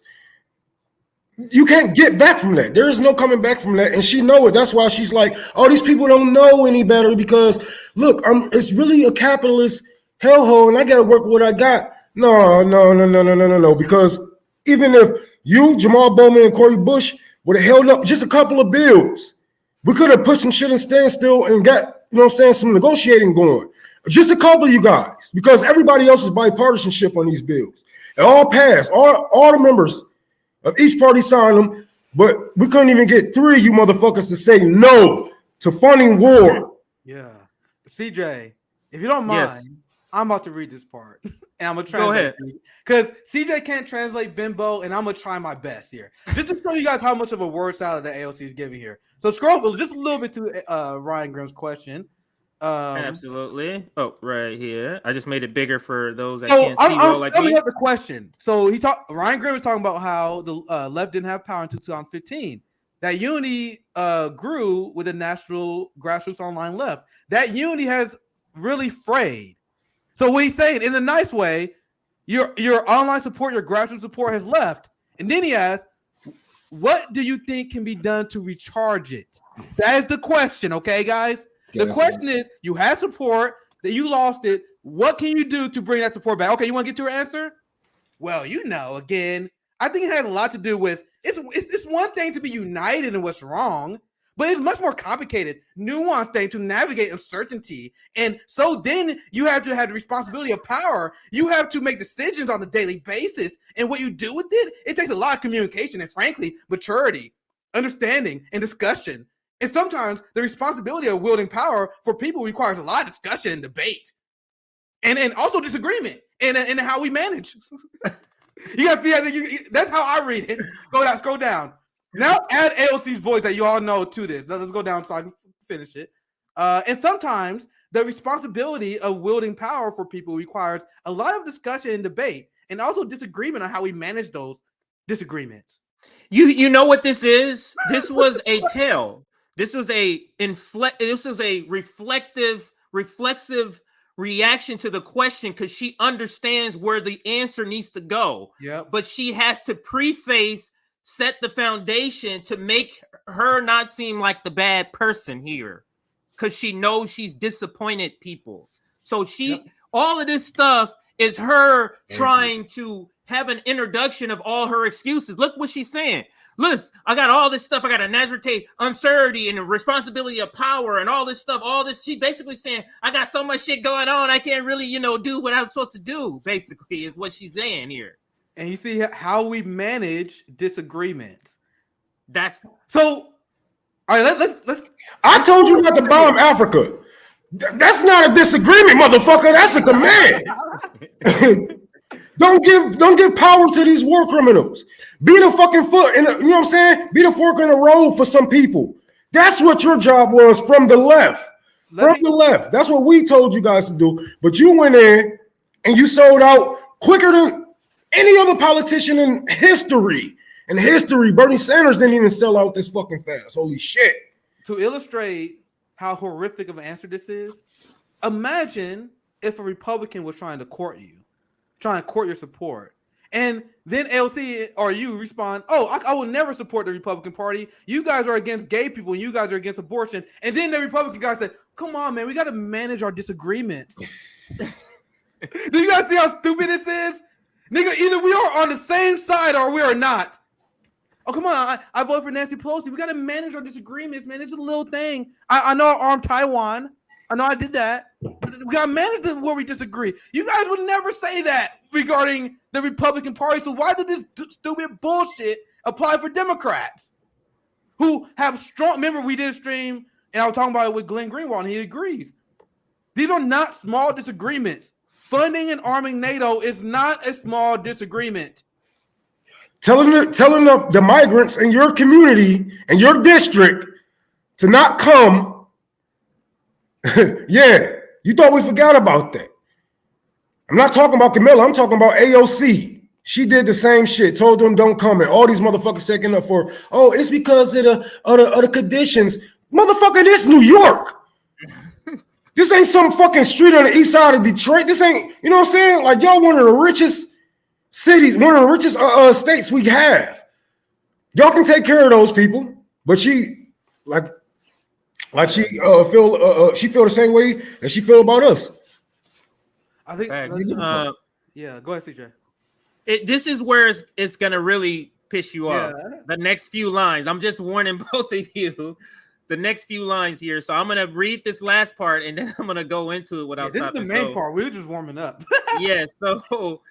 And that takes a lot of communication and, frankly, maturity and uncertainty and discussion. And sometimes the responsibility of wielding power for people requires a lot of discussion and debate, and also disagreement and how we manage disagreement.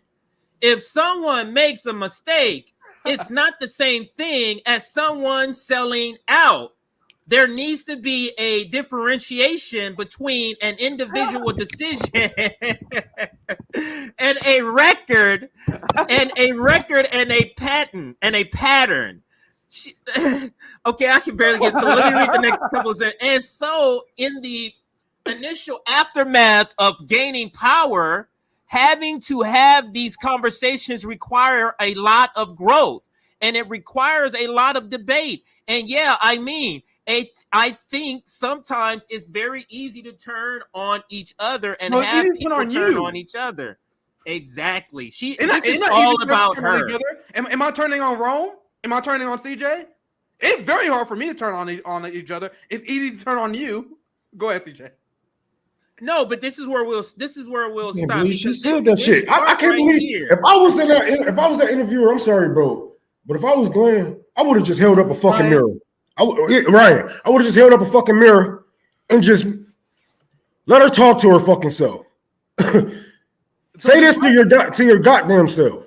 So does Ryan ask any follow-up? Like a simple follow-up question to the first answer we read would be, what? Like, you know that Ryan Grimm, no follow-up question, no, hey, do you want to clarify that word salad you just said, bro? He just goes with it. I got my exclusive interview. Go ahead, CJ. Oh, he chose to make this a big part right here. He did. So this quote we just read, he made it big. There needs to be a differentiation between an individual decision and a record. Now, this is what PMCs do. They don't like what is going on, and they say, let's create something new. This is what PMCs do. So she's saying the criteria of being a leftist, it used to be doing leftist shit. That's over. We need to differentiate when I'm doing corporate shit, but I'm in my heart, I'm still a progressive. So she's trying to construct a new lane. And let me read this again. If someone makes a mistake, it's not the same thing as selling out. Now, if that person makes the mistake over and over and over and over again, what would you call that, Nick and Rome? Go ahead. So you want to know what a mistake is? Like whenever I'm cooking an omelet and I'm trying to crack the egg and I actually drop the egg and the egg splatters all over the floor. I'm like, damn, oops, damn it, I dropped the egg, right? That's a mistake. A mistake is not deferring to caucus leadership when it comes to regime change in Venezuela. You can't say, oops, send arms to Taiwan. My bad. Oops, accidentally escalated war with a nuclear power. My bad, oopsies. And AOC sycophants and the people who treat her like a politician, they will 100% believe that. And I see them say this all the time. Oh, you guys are nitpicking over the mistakes. You mean important geopolitical issues? Oops, I did it again. I funded Ukraine and bombed all those kids. Ooh, and Ryan Grimm put that quote right there. There needs to be a differentiation between individual decisions and a record and a pattern. He put that there because he needed something. Because he got this interview with AOC, and once again, I don't assume these people are dumb. Like I listen to Ryan Grimm, I know he covered these issues. He covered corruption. He know what the fuck's going on. So he listened to this AOC interview horrified. Like, yo, did I just accidentally expose AOC? So let me put the one quote up here that may get the professional managerial class nodding along. So they know if any working class person reads this, they're gonna lose them. But maybe he can help get the professional managerial class on their side because David Schroeder gonna see that quote and he'll be like, "Yeah, I feel the same way. Fucking RBN always calling me a traitor." So he put that there so hopefully like some people in the professional managerial class can relate to AOC. But if you're on the left and you're a worker and you're an activist still apologizing for AOC, man, I'm actually kind of sad at how colonized your mind is at this point. It's so, and I do say that out of pity because I was there at one point where I thought that these people actually meant something. But if you still believe this in the Lord's 2022. In the end of like we about to hit 2023, if you still believe that, just admit you're in a cult. Just admit that politics is just vibes. You want AOC to be the progressive fighter because you think she's cute. You want her to be the superstar. You want her to be the protagonist. It's not about issues to you. Let's zero in on this part. Go ahead, Rome. If you're gonna try. No, I just got a little thing to say because it's so crazy, man. How she said a record and a pattern, but your record has a pattern of you enabling white supremacy. Has a pattern of you bombing black and brown kids in just 2 years, 2 or 3 years. You have a pattern on your record, and we see what you are going to do. You gave money to Israel.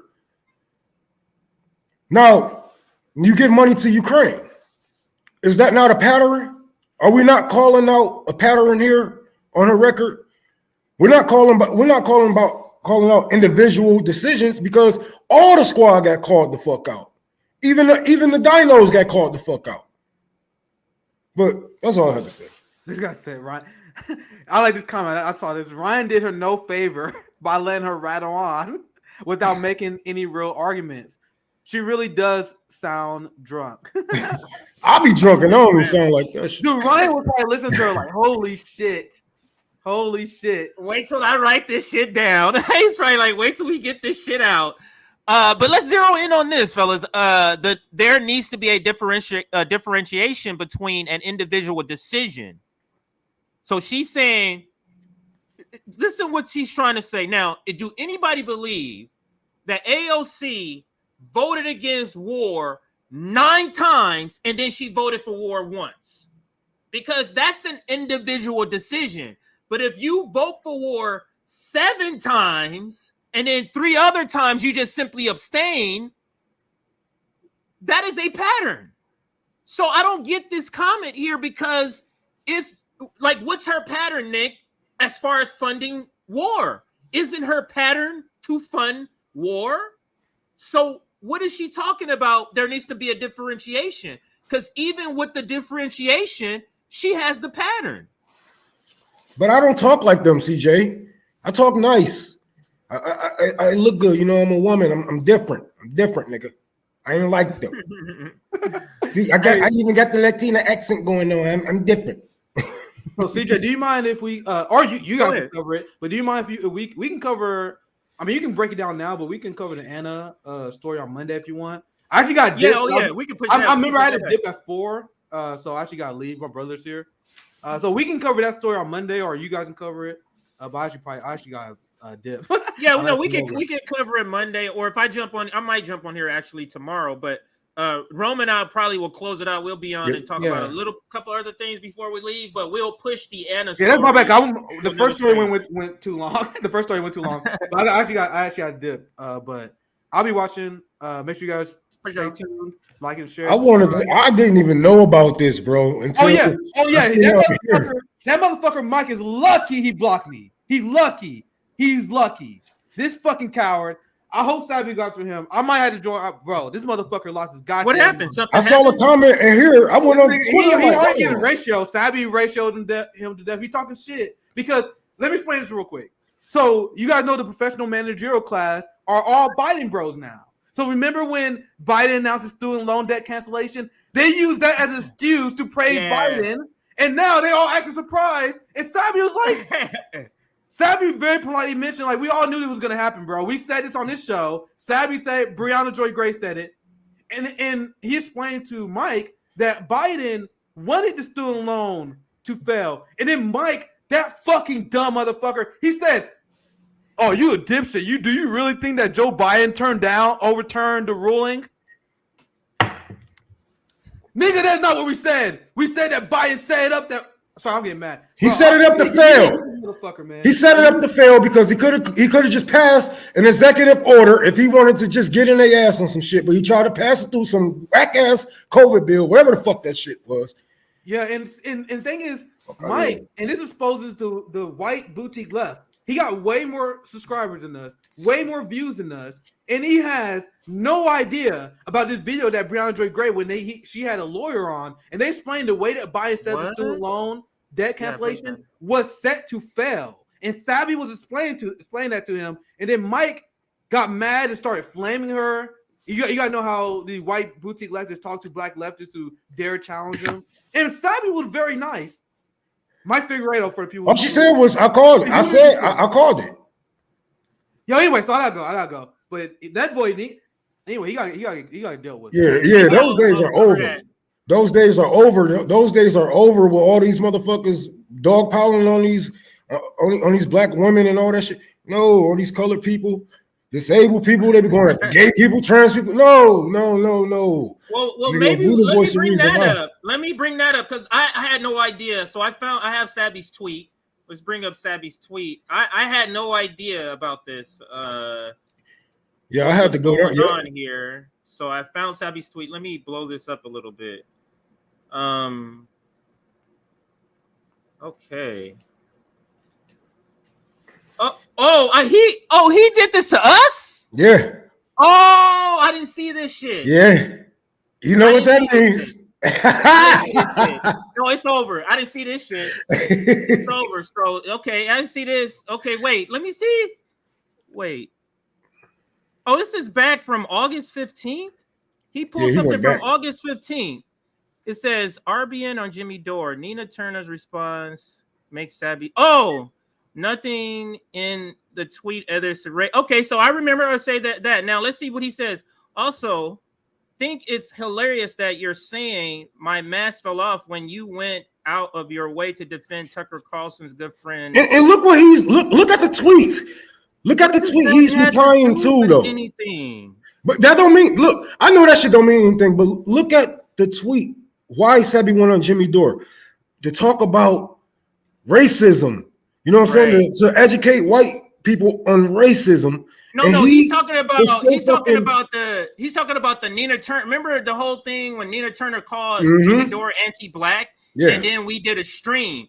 This is what this tweet, this original tweet, it was us going on there. The motherfuckers call him racist. I'm like, yeah, that dude look racist as hell. Like you, nigga, we got so many shows. You know what I'm saying? You could have. Nick just went on Jimmy Dore 3 days ago. You could have pulled that. Right, so that dude look racist, but yeah, we coming for you, man. It's over. Wait, so let me see what's on here because like I said, audience, forgive us for it's a little bit delayed here because I'm just learning what's going on here. Let me see what else she said. Okay, so I'm trying to go to the beginning of this now. Since you kind of know what's going on, you might know the beginning. Let me see if this is the beginning here. Let's see. No, the beginning is him tweeting out the link. Okay, here it is. Okay, because Sabby retweeted. It's over. We're just fucked. Okay, okay. So now I know where the beginning is. Okay, bro, these niggas.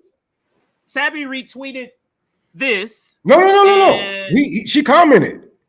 She commented. No, she retweeted it too because I retweeted her. I retweeted her, and I retweeted the same thing. But that's what got it started. She also commented. She also commented on it. So let's go in here. That's all she said. We sure did. Yeah. Let's see. He said, "Oh, he responded to JB too. Did we move Biden to the left yet?" And then he said, "I never said we could move Biden, but you do know that Trump's appointed judge struck down Biden policy. Did you ever bother to read the headline?" Let's see. Bro. Let's see. Too many. Oh, somebody put that.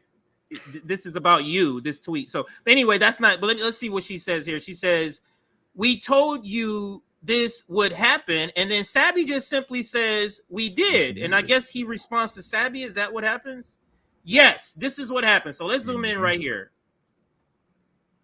Wow, this is, man, I gotta be on Twitter more, man, because I didn't even know about all of this. This shit is not. Yeah, I just popped in. Like I took a break because I took a break from the midterms. I took a break from Elon Musk bullshit, all that blue check shit. I'm like, yeah, I'm out of here. And I come back, I'm like, what the hell? It's always some shit. But this is good because I've been wanting to go to war with Mike. He just give us a reason. Yeah, I don't like these motherfuckers. So it's cool. That's cool. It's cool. I don't think he'll ever do a video of us because I called him out. Go on my page real quick. And people come and people, oh, let's go see who he's talking about, and they find us. It's gonna be a problem. But she said we sure did, and then he replies and says, "You dipshits know Biden isn't the one who struck down his own. Biden is the one who set up. It was a Trump appointed judge." And then Mike, and then I'm just trying to get the story. Mike or JB says, "Mike, you insulting black leftist intelligence blowing minds right now. This is why many of us black leftists look at white progressives with a side eye. You need to apologize." I guess something else happened. Let me see what else happened here. Yeah, go ahead, Rome. You were going to say something. He responded to a couple of shit, but I responded to him. I'm like, nigga, you voted for Biden. How the hell you gonna call? I responded to the Jimmy Dore, tweet. I'm like, Jimmy Dore. Like, damn, that's all y'all niggas run to? Like, we are our own channel. We are our own thing. We have nothing to do with Jimmy Dore at all. Oh, here goes. This is the tweet you were talking about of yours. I found yours. You want to read it, or I can read it if you want me to? Yeah, you can go ahead.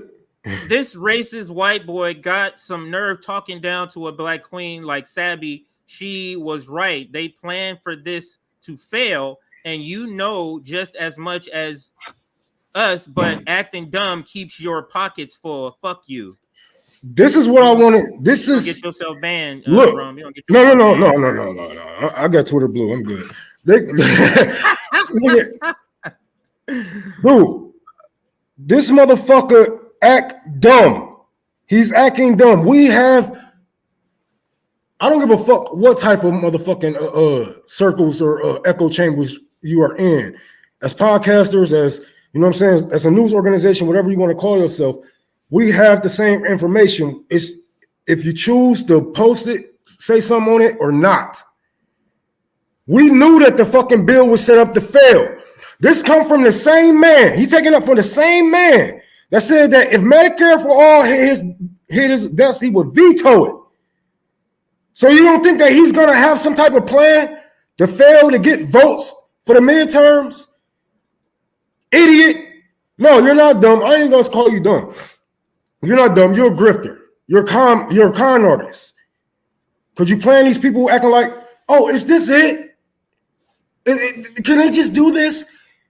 When we have been seeing this going on for fucking years now. We have been calling this shit out for years now. Whatever the fuck they call the boogeyman and that's stopping the Democrats from doing what they're doing. Everything. We've been calling it out. We just saw what they just did to the women. We just saw what courts just did to women and people that can give birth. Don't give me this.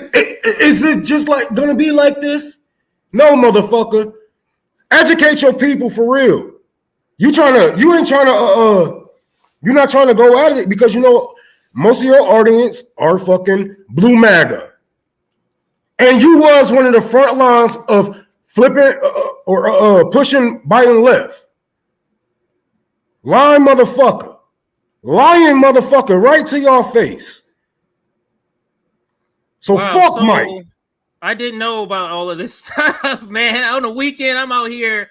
I'm at home chilling with the family, and y'all over here starting this. But anyway, let's continue what's happening.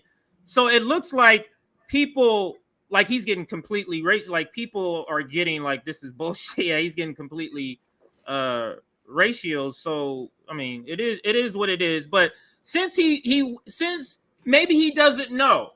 So let me just interject a couple of things here about the student loan debt. And I just did this story yesterday. Nick and I just did this story yesterday. So let's go to Brianna Joy Gray's account because this is where we're going to get a lot of the receipts about the student loan debt thing and how we already knew. I read this article yesterday on The Atlantic, and let me see if she has the link. Oh, so let's go here. So let's listen to Brianna Joy Grace, a short clip, 4 minutes, but she breaks down, and this is Brianna's tweet.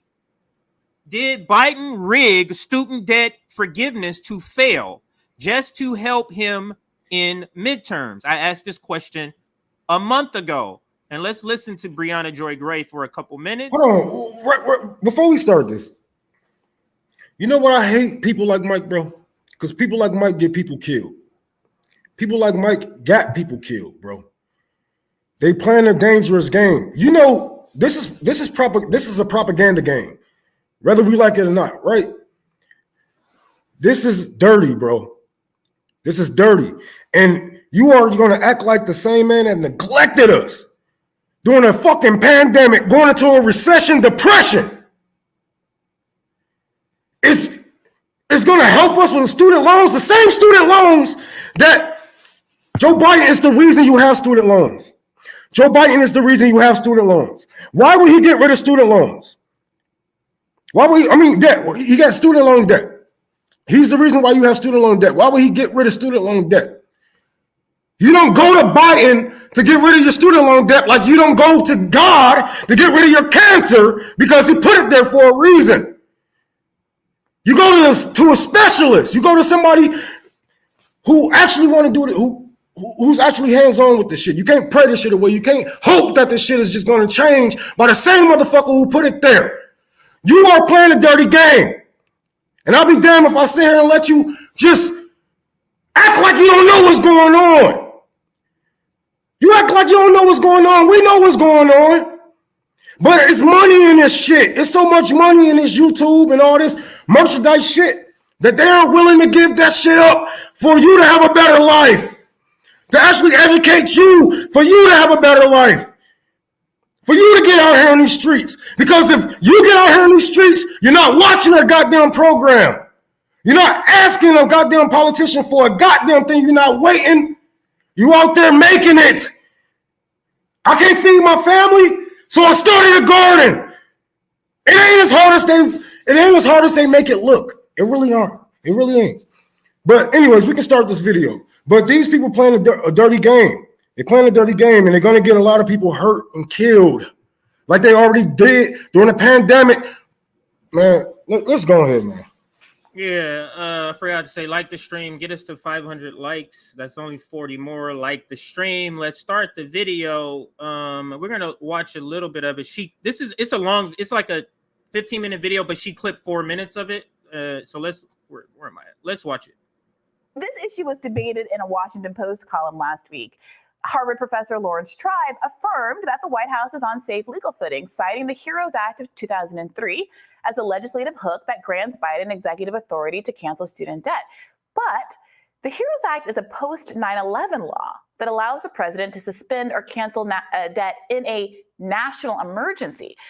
Whether or not COVID still qualifies as an ongoing emergency is a hotly debated topic, with conservatives and Biden supporters alike aligning on a desire to put the pandemic behind. Right.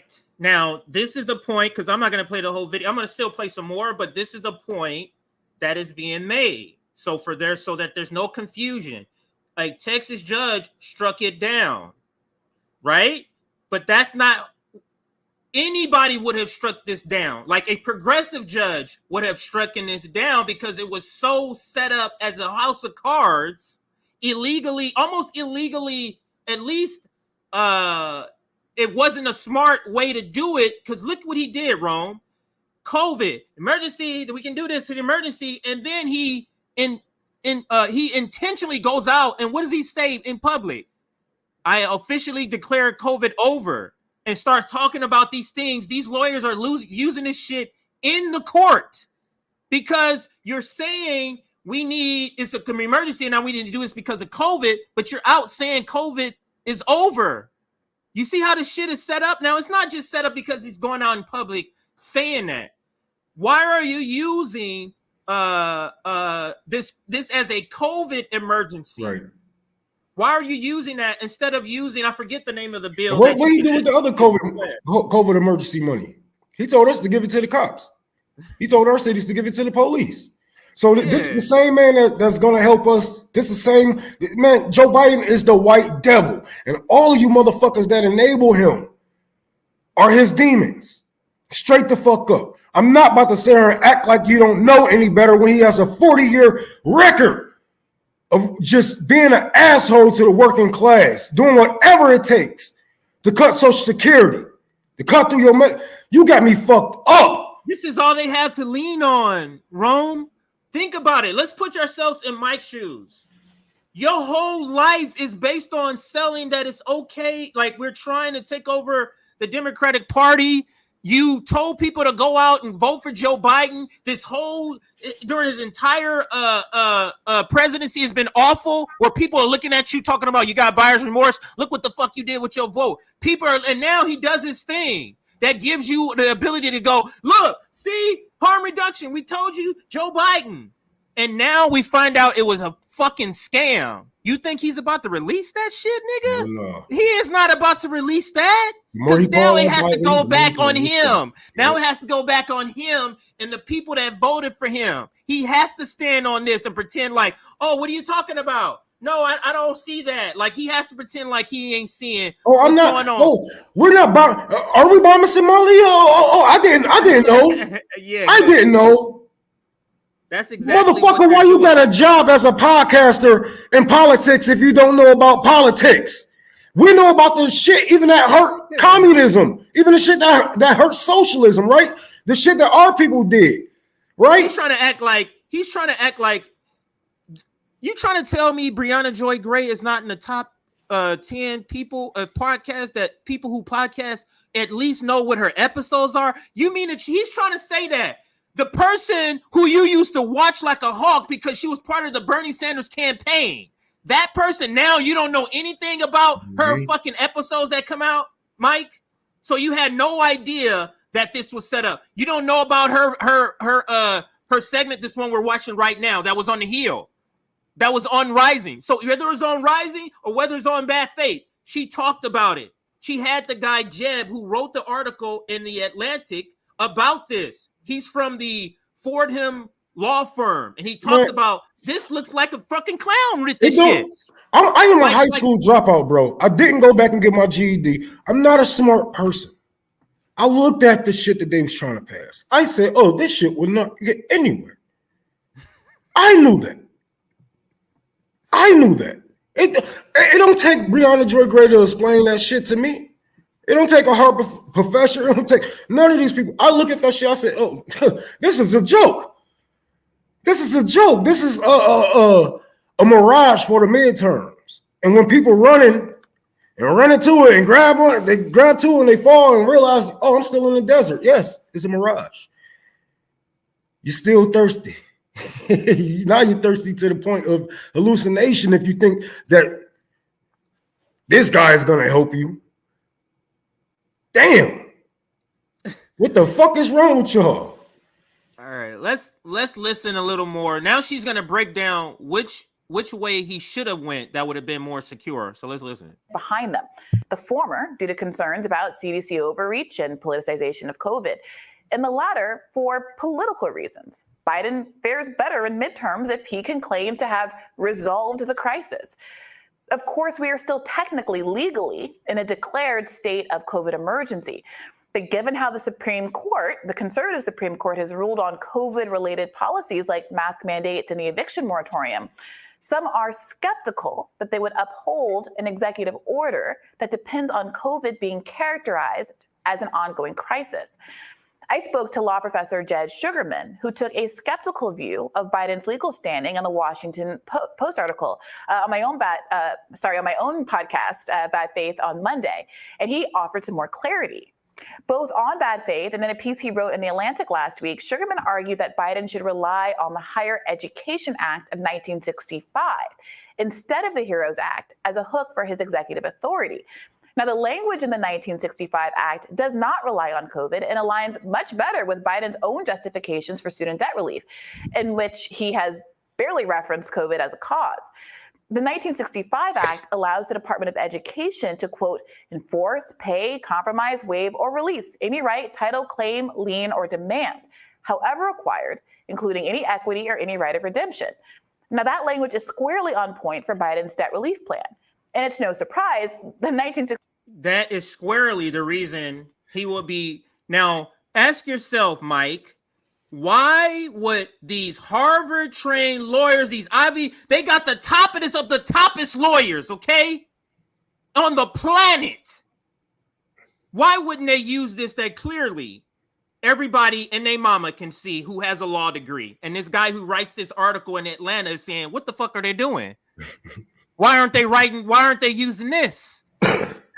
Why aren't they using this other act that gives you way more broad and doesn't require you to be in an emergency? This is why people are saying an emergency that isn't here anymore. Exactly. Supposedly. This is why people are saying this was set up to fail. And it literally failed 2 days after the election. Barely hung on. Like literally, Rome. You telling me that's not a setup? 2 days after the election's on the 8th, on the 10th, the ruling comes down. They ain't what they said, nigga. Watch how we pull the motherfucking rails up under these motherfuckers with this one. Oh, yeah. So Mike doesn't know this. Mike doesn't know this. Like I don't believe it. I don't believe that Mike does not know this part. So let's go back now to your tweet, Rome, and some of the other tweets I got a couple of I got a couple of responses. You can just go on my page. I got a couple of responses to him because I'm like, dude, you know, how the hell are you talking about somebody going on Jimmy Dore? Like these aren't. What does that have to do? That isn't like a gotcha. Yeah, what does that? That have to isn't do a with gotcha. anything? You people fund and help white supremacy. You know what I'm saying? You send money to politicians and get people to send money to politicians. Working class people. What the fuck? But Mike, I really wanted David Dole, but I guess. let me click on this one. So here's another part where Sabby is okay. So I'm gonna try to go here in order here. So let me try to do this. Okay, so he can no longer say he doesn't see the Brianna video because Brianna did he just clipped it right here. So let's go from his reply. He gets destroyed. He got 53 likes here and 72.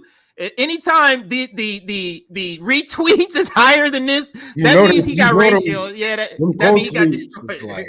Yeah, he got destroyed. So he says, "You dipshits, no, Biden isn't the one who struck down his own student debt relief plan, right? It was a Trump-appointed judge. He think he's winning. He think he dropped the mic." And then Colin, friend of the show, sir, please watch this clip from Brianna Joy Gray and you tell us how Biden is not at fault. This is exactly what Sabby has been talking about. White progressives talking down to black people. And then he continues and he says, the information has been out there, student loan forgiveness since September, and you failed to do your research. But instead you punched down on black podcasters who knew the information because it doesn't fit your narrative of GOP bad. This is why the left is in shambles. And then he replies, he killed him. Talk. Yeah, he both got 200 likes on both of those. I'm gonna start retweeting all this stuff. Like, bro, how aren't you doing your job? How aren't you informing yourself to inform your audience that, okay, you guys, this looked like a good bill, but it may not pass. Just you're not even skeptical about it. You just going with the flow.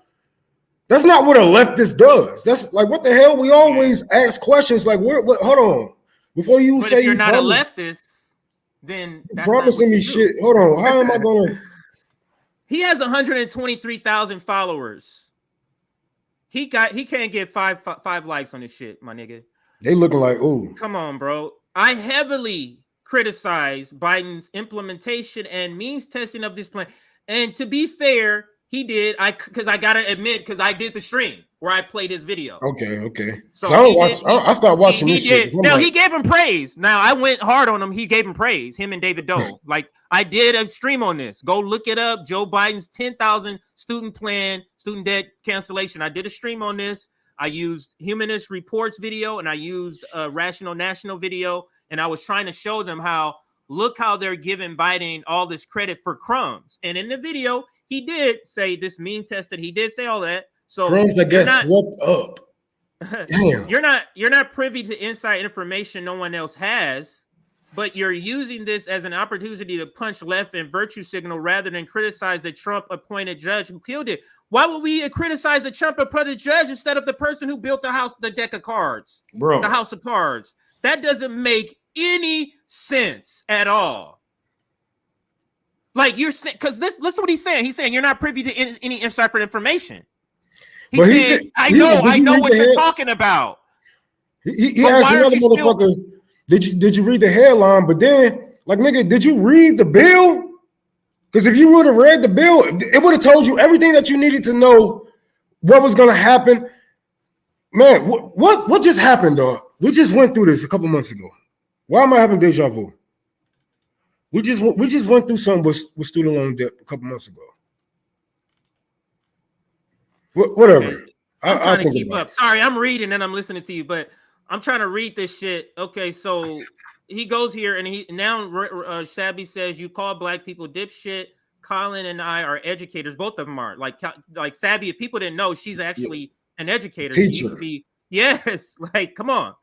and commentators, we see you, your mask fell off, then he can't barely scrounge 5 likes. So when you jump into my mentions being condescending, implying I'm naive, I'm not allowed to punch back, you are smugly, you can smugly celebrate how right you were. I don't disagree. Now he's trying to see, nigga, I keep getting 5 likes on this shit. I need to tone back, and she keeps getting all this and everybody else who's pushing back. So I need to bring this shit back. And he say, I don't disagree Obama's EU was flawed and how silly I am to be angry when I should have expected this. Sure, okay. Shut up, white boy. This will be the last thing because it keeps going on. I didn't realize it goes on and on and on. It seems like he's the type that can't let it go. So he sees he's losing this fight. So he's like, oh, I gotta save my soul because my people that are following me are watching me. So you hurl insults at them and refuse to apologize, instead having a discussion about what went wrong. They're both content creators, so why not have them on? Instead of that, you resort to bad faith attacks and don't address the validity of their argument. Shame on you. And this will be the last one from him. Oh, and then this is he thinks he's upping the stakes by doing this. He thinks he's upping the stakes by showing it. So let's listen to Sabby's video and where here's thinks how it affected her. he's winning the stuff that Nina by Turner bringing did, this video the up. low skeezy shit she did. Here's how it affected her. Nina Turner responded to Jimmy Dore's tweet here, and she said, when Jimmy Dore knocks a Black progressive woman for pointing out conservatives' hypocrisy when it comes to the FBI, you know he's serious about being anti-Black and protecting conservatives. And now I feel it again. This is the part I think that makes me feel sad. And I'm going to tell you why. It's not even the part about protecting conservatives. I'm going to pause here because I don't want to lose this thought, and I'm going to play it. The reason Mike is interjecting Jimmy Dore, what has some people called Jimmy Dore racist? This specific tweet about him being racist because people are calling him racist in this tweet.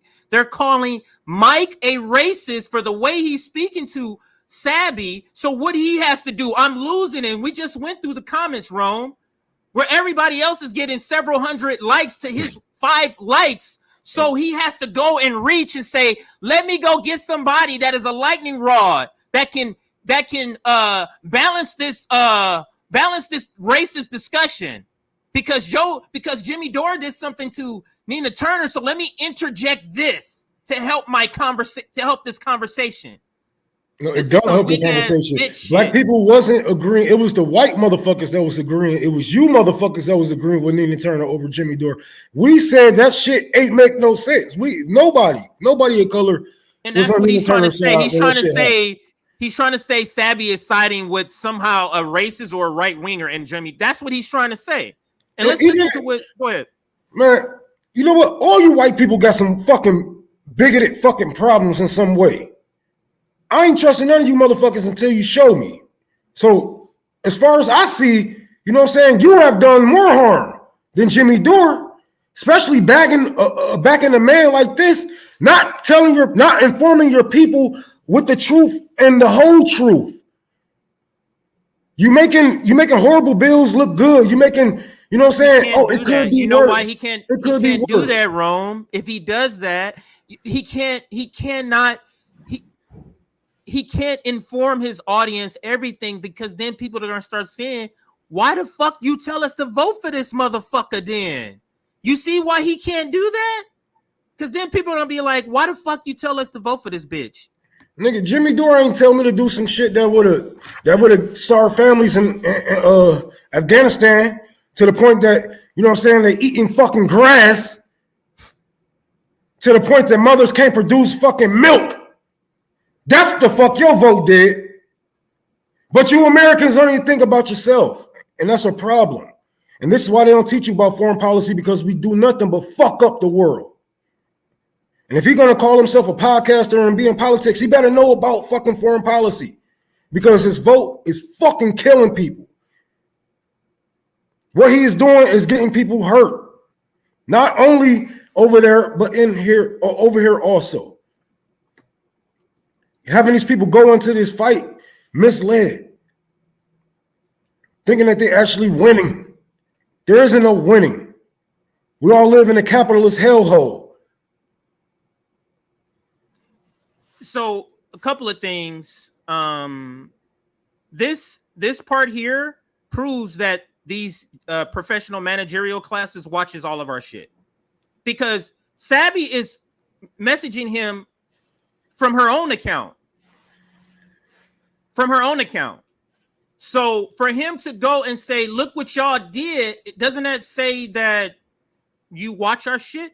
Also think it's hilarious that you're saying my mask fell off when you went out of your way.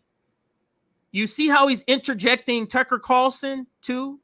This guy understands media, and he's trying to bring in people who are in his world, who they see as racist. Tucker Carlson, Jimmy Dore. He's trying to interject them and say, you black woman who's calling me out for talking down to black leftists, look what you did. That's what he's trying to do here. And you still talking down. There is no way you can get around. Like, I don't give a fuck if there's. We tell you guys ourselves. I don't give a fuck if it's Candace Owens. Don't say the fucking C word. Don't call. Do you understand this is his comments? Do you understand this is his comments? That he's not getting no like? Do you understand this is his thread, Rome?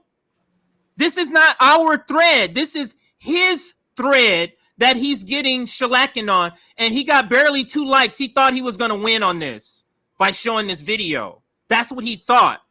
But people came in here and the thing is, he picked the wrong RBN member. What he doesn't know is Sabby is literally the most popular RBN member. Yeah. So you go after her, people gonna go after you. Like, he literally doesn't know that she is the most popular member we have. Well, they probably know. I'm pretty sure they know about us, but they choose to avoid. It's best to avoid us. It's best to, because there is no way that you can't come out this fight looking like a racist. She did. Like Here's how it affected her. Racist. My bad. I was trying to open it without the sound. So let's just since he tweeted it, let's give it the opportunity, because I'm going to clip this later tonight and put this video up. Let's give it an opportunity to at least see what is he trying to make a point about. So he's bringing this up to say, look at you defend Jimmy Dore, and he had to include Tucker Carlson for some reason. I already showed you why he did that. But let's listen to what he is saying is some sort of proof for his point. Here's a black woman, Sabby Sad. Real quick, I'm not defending Candace Owens. I'm saying white people don't call black people coon. It's not up to you. Right. Stay in your motherfucking place. I thought we explained that later. I'm gonna close my window and I thought we explained it in another tweet. I think I was with you and we explained how it's like, because the word coon is this perspective of the person talking. So you don't just use it. You know what I mean? You don't, or a house nigga or whatever. Yeah, whatever you want to call it. It's in the context of the person talking. So the person talking, the person is a coon to that person, and that is a reason. But anyway, let's play this video because I'm curious to see, just to refresh my memory, with the point that Sabby makes, that he thinks this is like a point. This is like some sort of receipt for him, for his point. Sab's friend of the show, and here's how it affected her. What the stuff that Nina Turner did, the low skeezy shit she did. Here's how it affected her. Nina Turner responded to Jimmy Dore's tweet here, and she said, when Jimmy Dore knocks a black progressive woman for pointing out conservatives' hypocrisy when it comes to the FBI, you know he's serious about being anti-black and protecting conservatives. And now I feel it again. This is the part, I think, that makes me feel sad. And I'm going to tell you why. It's not even the part about protecting conservatives. It's the part about being anti-black. It was very clear to me that this is something that Nina Turner has been feeling for probably a while. And it came out kind of like word vomit in this response to Jimmy Dore. Here's the problem. If you look at Jimmy Dore's tweet, When leftists cheer on the FBI, you know they're serious about being a Democrat. If you go back and you look at Nina Turner's original tweet when she says her prediction is these are what MAGA Republicans are going to do, there's nothing in either one of those tweets that has anything to do with race. So it made me sad. It made me sad to see that Nina had to throw in the anti-Black part. Whether that's how she feels about him or not, I had to ask myself, does it fit the current situation at hand? No, it didn't. That's the problem. I don't think it was fair to throw that in with this particular situation, because again, this has nothing to do with race. And this is not me saying that Nina Turner shouldn't express what it's like to be a Black person, a Black woman, etc. I talk about that often on this show. I don't think I'm saying that she shouldn't talk about that. But you have to ask yourself about the context. Is it relevant in this particular discussion? No, it's not. I've had criticism of Nina Turner. I don't agree with her on everything. I don't agree with Jimmy Dore on everything. But I never thought I would see her stoop to that level. Boom. I really never thought that. I felt like that was low, and I felt like that was dirty. It was. So that Now video. that's Now, what was about that video, Rome? What about that video proves Mike's point? no. Is there It makes them anything look that you worse. If anything, if people look at it at face value and what everything that was going on at the time, Here's they're gonna be a like, dude. Black woman, Sabby Sabs, friend of Oh, the show. shit. And here's I gotta get off this page for that video to stop. Sorry, let me move off. Yeah, I'm like, now, go ahead. yeah, Mike, he gonna learn. He gonna learn, you know. And this is why they didn't want to acknowledge us, because we're gonna end up steamrolling their ass. We're gonna end up steamrolling their ass anyway. You know, there is no time. You know what I'm saying? Look at the. I always tell people, look at the political climate right now. There's a reason why RBN is growing so fast, because you know what I'm saying, we talk shit, we talk real shit, and we actually deliver here, and we actually trying to build stuff here, not just trying to make ourselves rich, sitting here talking to you guys about what's going on for fucking 10 or 15 years. Like, no, let's make it better today. You know, and the political climate, they just don't have it. Their time is up. You know, they had their chance and they blew it. They used it for political, personal gain, and this is all they're gonna get. This is all they're gonna get. They're gonna be stuck in those cycles, and we're gonna be moving on up. No, but yeah, but I'm just reading through some more of the comments. He goes on. He's the type that can't let shit go. I asked him. I was like, I asked him, how many Black people you think your vote got killed and locked up? As soon as you put Biden in the office, he was like, "Here you go, police," giving them niggas everything. Man, so it's hey, this is what's gonna see. But RBN is going to have these fights as we grow, because we're not fine with what has been going on in left media. We're not fine with the selling out of the poor and the people, the lowest income working class members. We're not fine with that.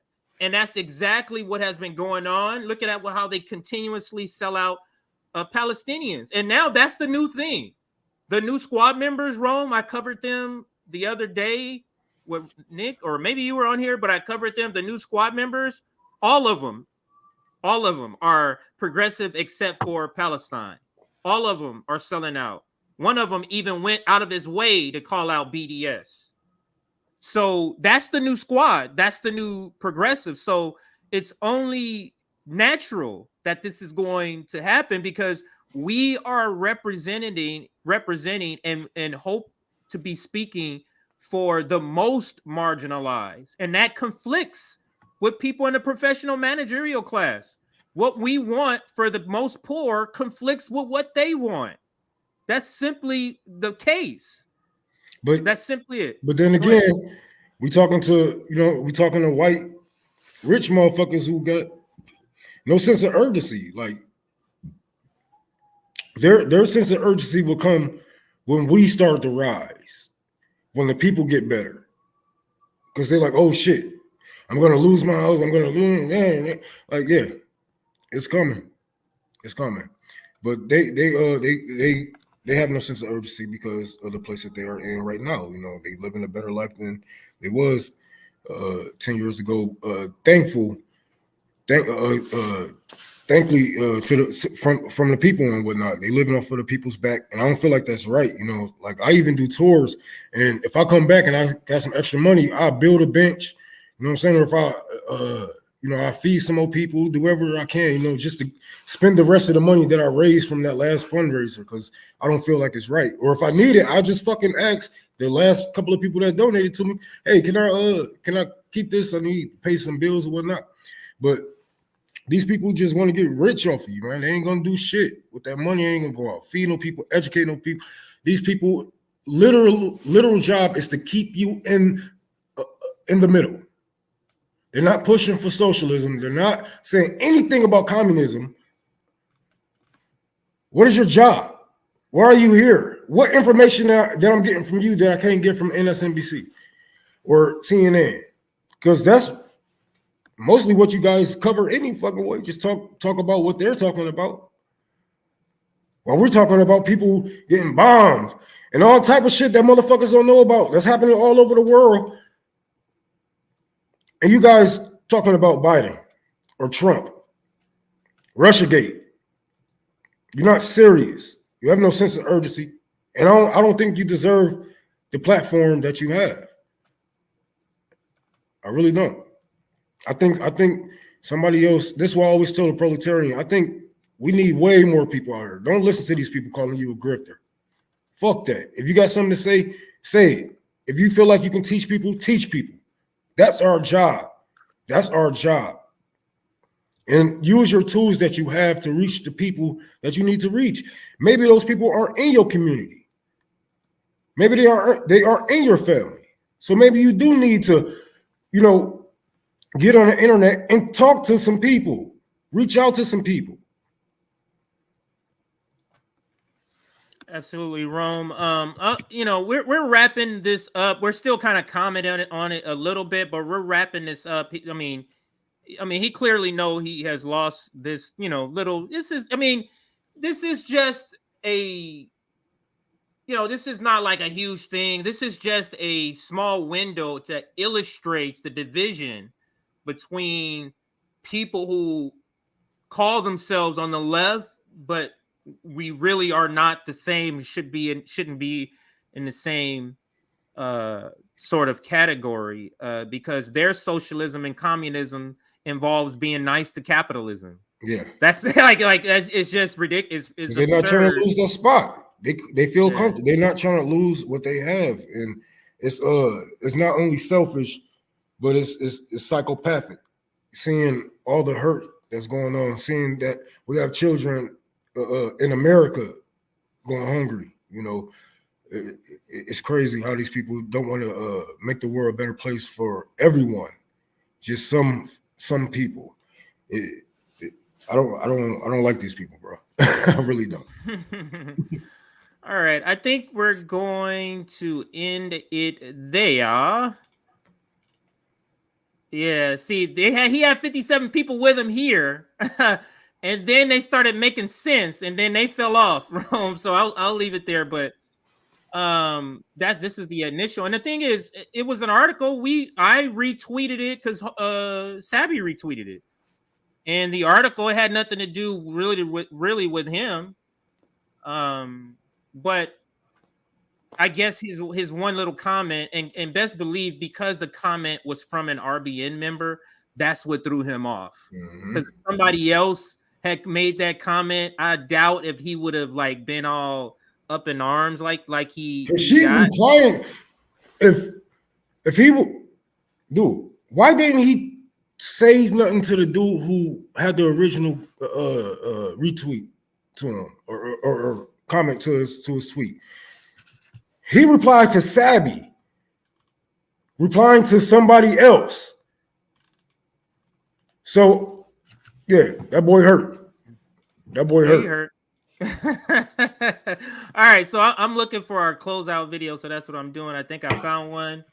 Rome, what's going on with you? What you got coming up next? Talk to us, Rome.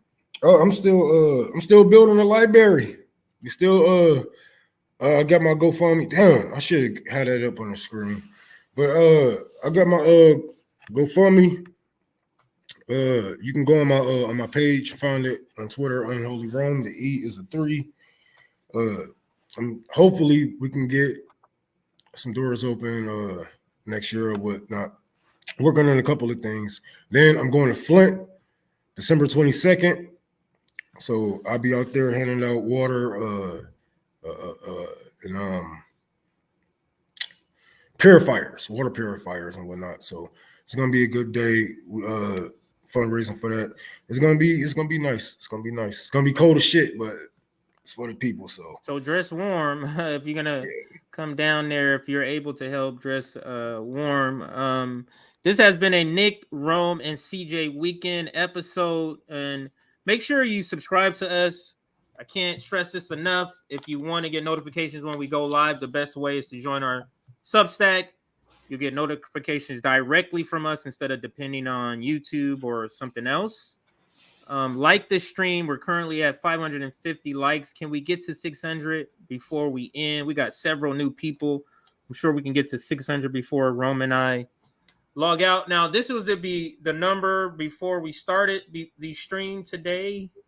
Did we catch a couple more people? Yeah, we added like 10, 15 people. So I won't add it now, but we added like 10 or 15 people.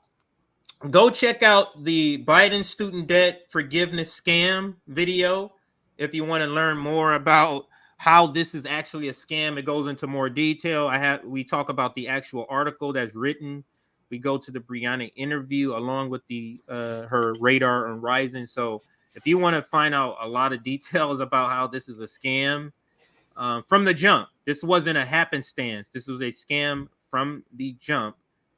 Just remember, they both have the same donors, Republicans and Democrats. So just because Democrats are acting like, oh, we want to cancel it, they don't. Their donors don't want them. It's the same donors. Go ahead, Ron. Aren't like the majority of Democrats in the Senate is richer than the Republicans? I know it's getting there. I know they're raising more money. I don't know the individual income. I don't know that. Yeah, individual income. A lot of these Democrats are way like Nancy Pelosi. Come on. Oh yeah, of course. The top ones. Nancy Pelosi is up there. I mean, who's more rich than Nancy Pelosi? I'm trying to think. I think there's 2 or 3 other people that's even has more wealth than Nancy Pelosi. So like our stream, everybody. Go ahead, Rome. You can continue. They trying to do everything but fight, y'all. Don't let them take that fight out of y'all. Don't let them put y'all energy elsewhere but the streets, but the people. Because by the time you look up, you spent 20, 30 years voting for these people. You feel like you wasted your life, you know. But if you catch it, you know what I'm saying, stick to it. Listen to these people. They lying to you, man. Do what you can for the people and learn what you can for the people. Teach your people so they will know better. Like I always say, walk in the cement while it is wet. We are rebellious. We walk in the cement while it is wet so the future generations will see the path we were taking. Whether they want to take it or not, they know the path we were taking. But right now, this is why we are at where we are at now with the generation divides and whatnot. We don't know where our people went. They have pictures of Malcolm X next to next to Obama and Martin Luther King and a white Jesus. So much wrong with that, Rome. So much wrong with that picture that you're painting. Any last comments from anybody? I'm just looking to see. It says, and Creamy Rome with the big hat on. I think this Didi. Like You've been watching a lot of comments from I noticed a lot of comments. Didi be out there wilding. Yeah, so thanks for the stream, gentlemen. Red or blue, 2 clicks, same games. That is right. 2 clicks. I said something else. 2 clicks. She's the most corrupt. All right, so I think we're gonna end it there. We're of course gonna end with a outro video. Let's pop it up here. This one's about the CIA. So might be back tomorrow if things get out of hand with old Mikey from the Humanist Report online. I probably will be back to do an update on the stream. So We will push the Anna story to another stream, so stay tuned for that. I'll update the graphic and take Anna off and put the Humanist report, Mike, on it. So stay tuned for that. All right, RBN, we're signing out. Here is a little information on the CIA. There is a continuity between the fascist and Nazi movement of the 20s and 30s and 40s, the Mussolini, Hitler, and various other countries, with what's happening in Western Europe and the United States today. Because one of the most phenomenal things that has occurred, and hasn't gotten all that much publicity except with Oklahoma City, it is beginning to, is the growth of the extreme right in Europe and in the United States. That is Western Europe and the United States and Canada, over the last 10 or 15 years. To me, it's really alarming. And it's due in part to the fact that United States policy after the war in Western Europe kept these movements alive. And they used the Nazis and the SS and the war criminals to continue the war against the Soviet Union. That is, the United States took over the German war against the Soviet Union and used these people to continue it, but not as open warfare with troops and so forth. It was an underground warfare. It was the Cold War. And the CIA was one of the most important, if not the most important instruments in the Cold War in carrying on this struggle against the Soviet Union and all of Eastern Europe, its allies. And they were carrying on an undeclared war for 10 years through paramilitary operations. And what happened was, as the Red Army was advancing to the west, the people who had collaborated with the Nazis during the occupation of the Baltic areas of Eastern Europe, of Belarus, of Ukraine, and parts of Russia, where they found fascists everywhere.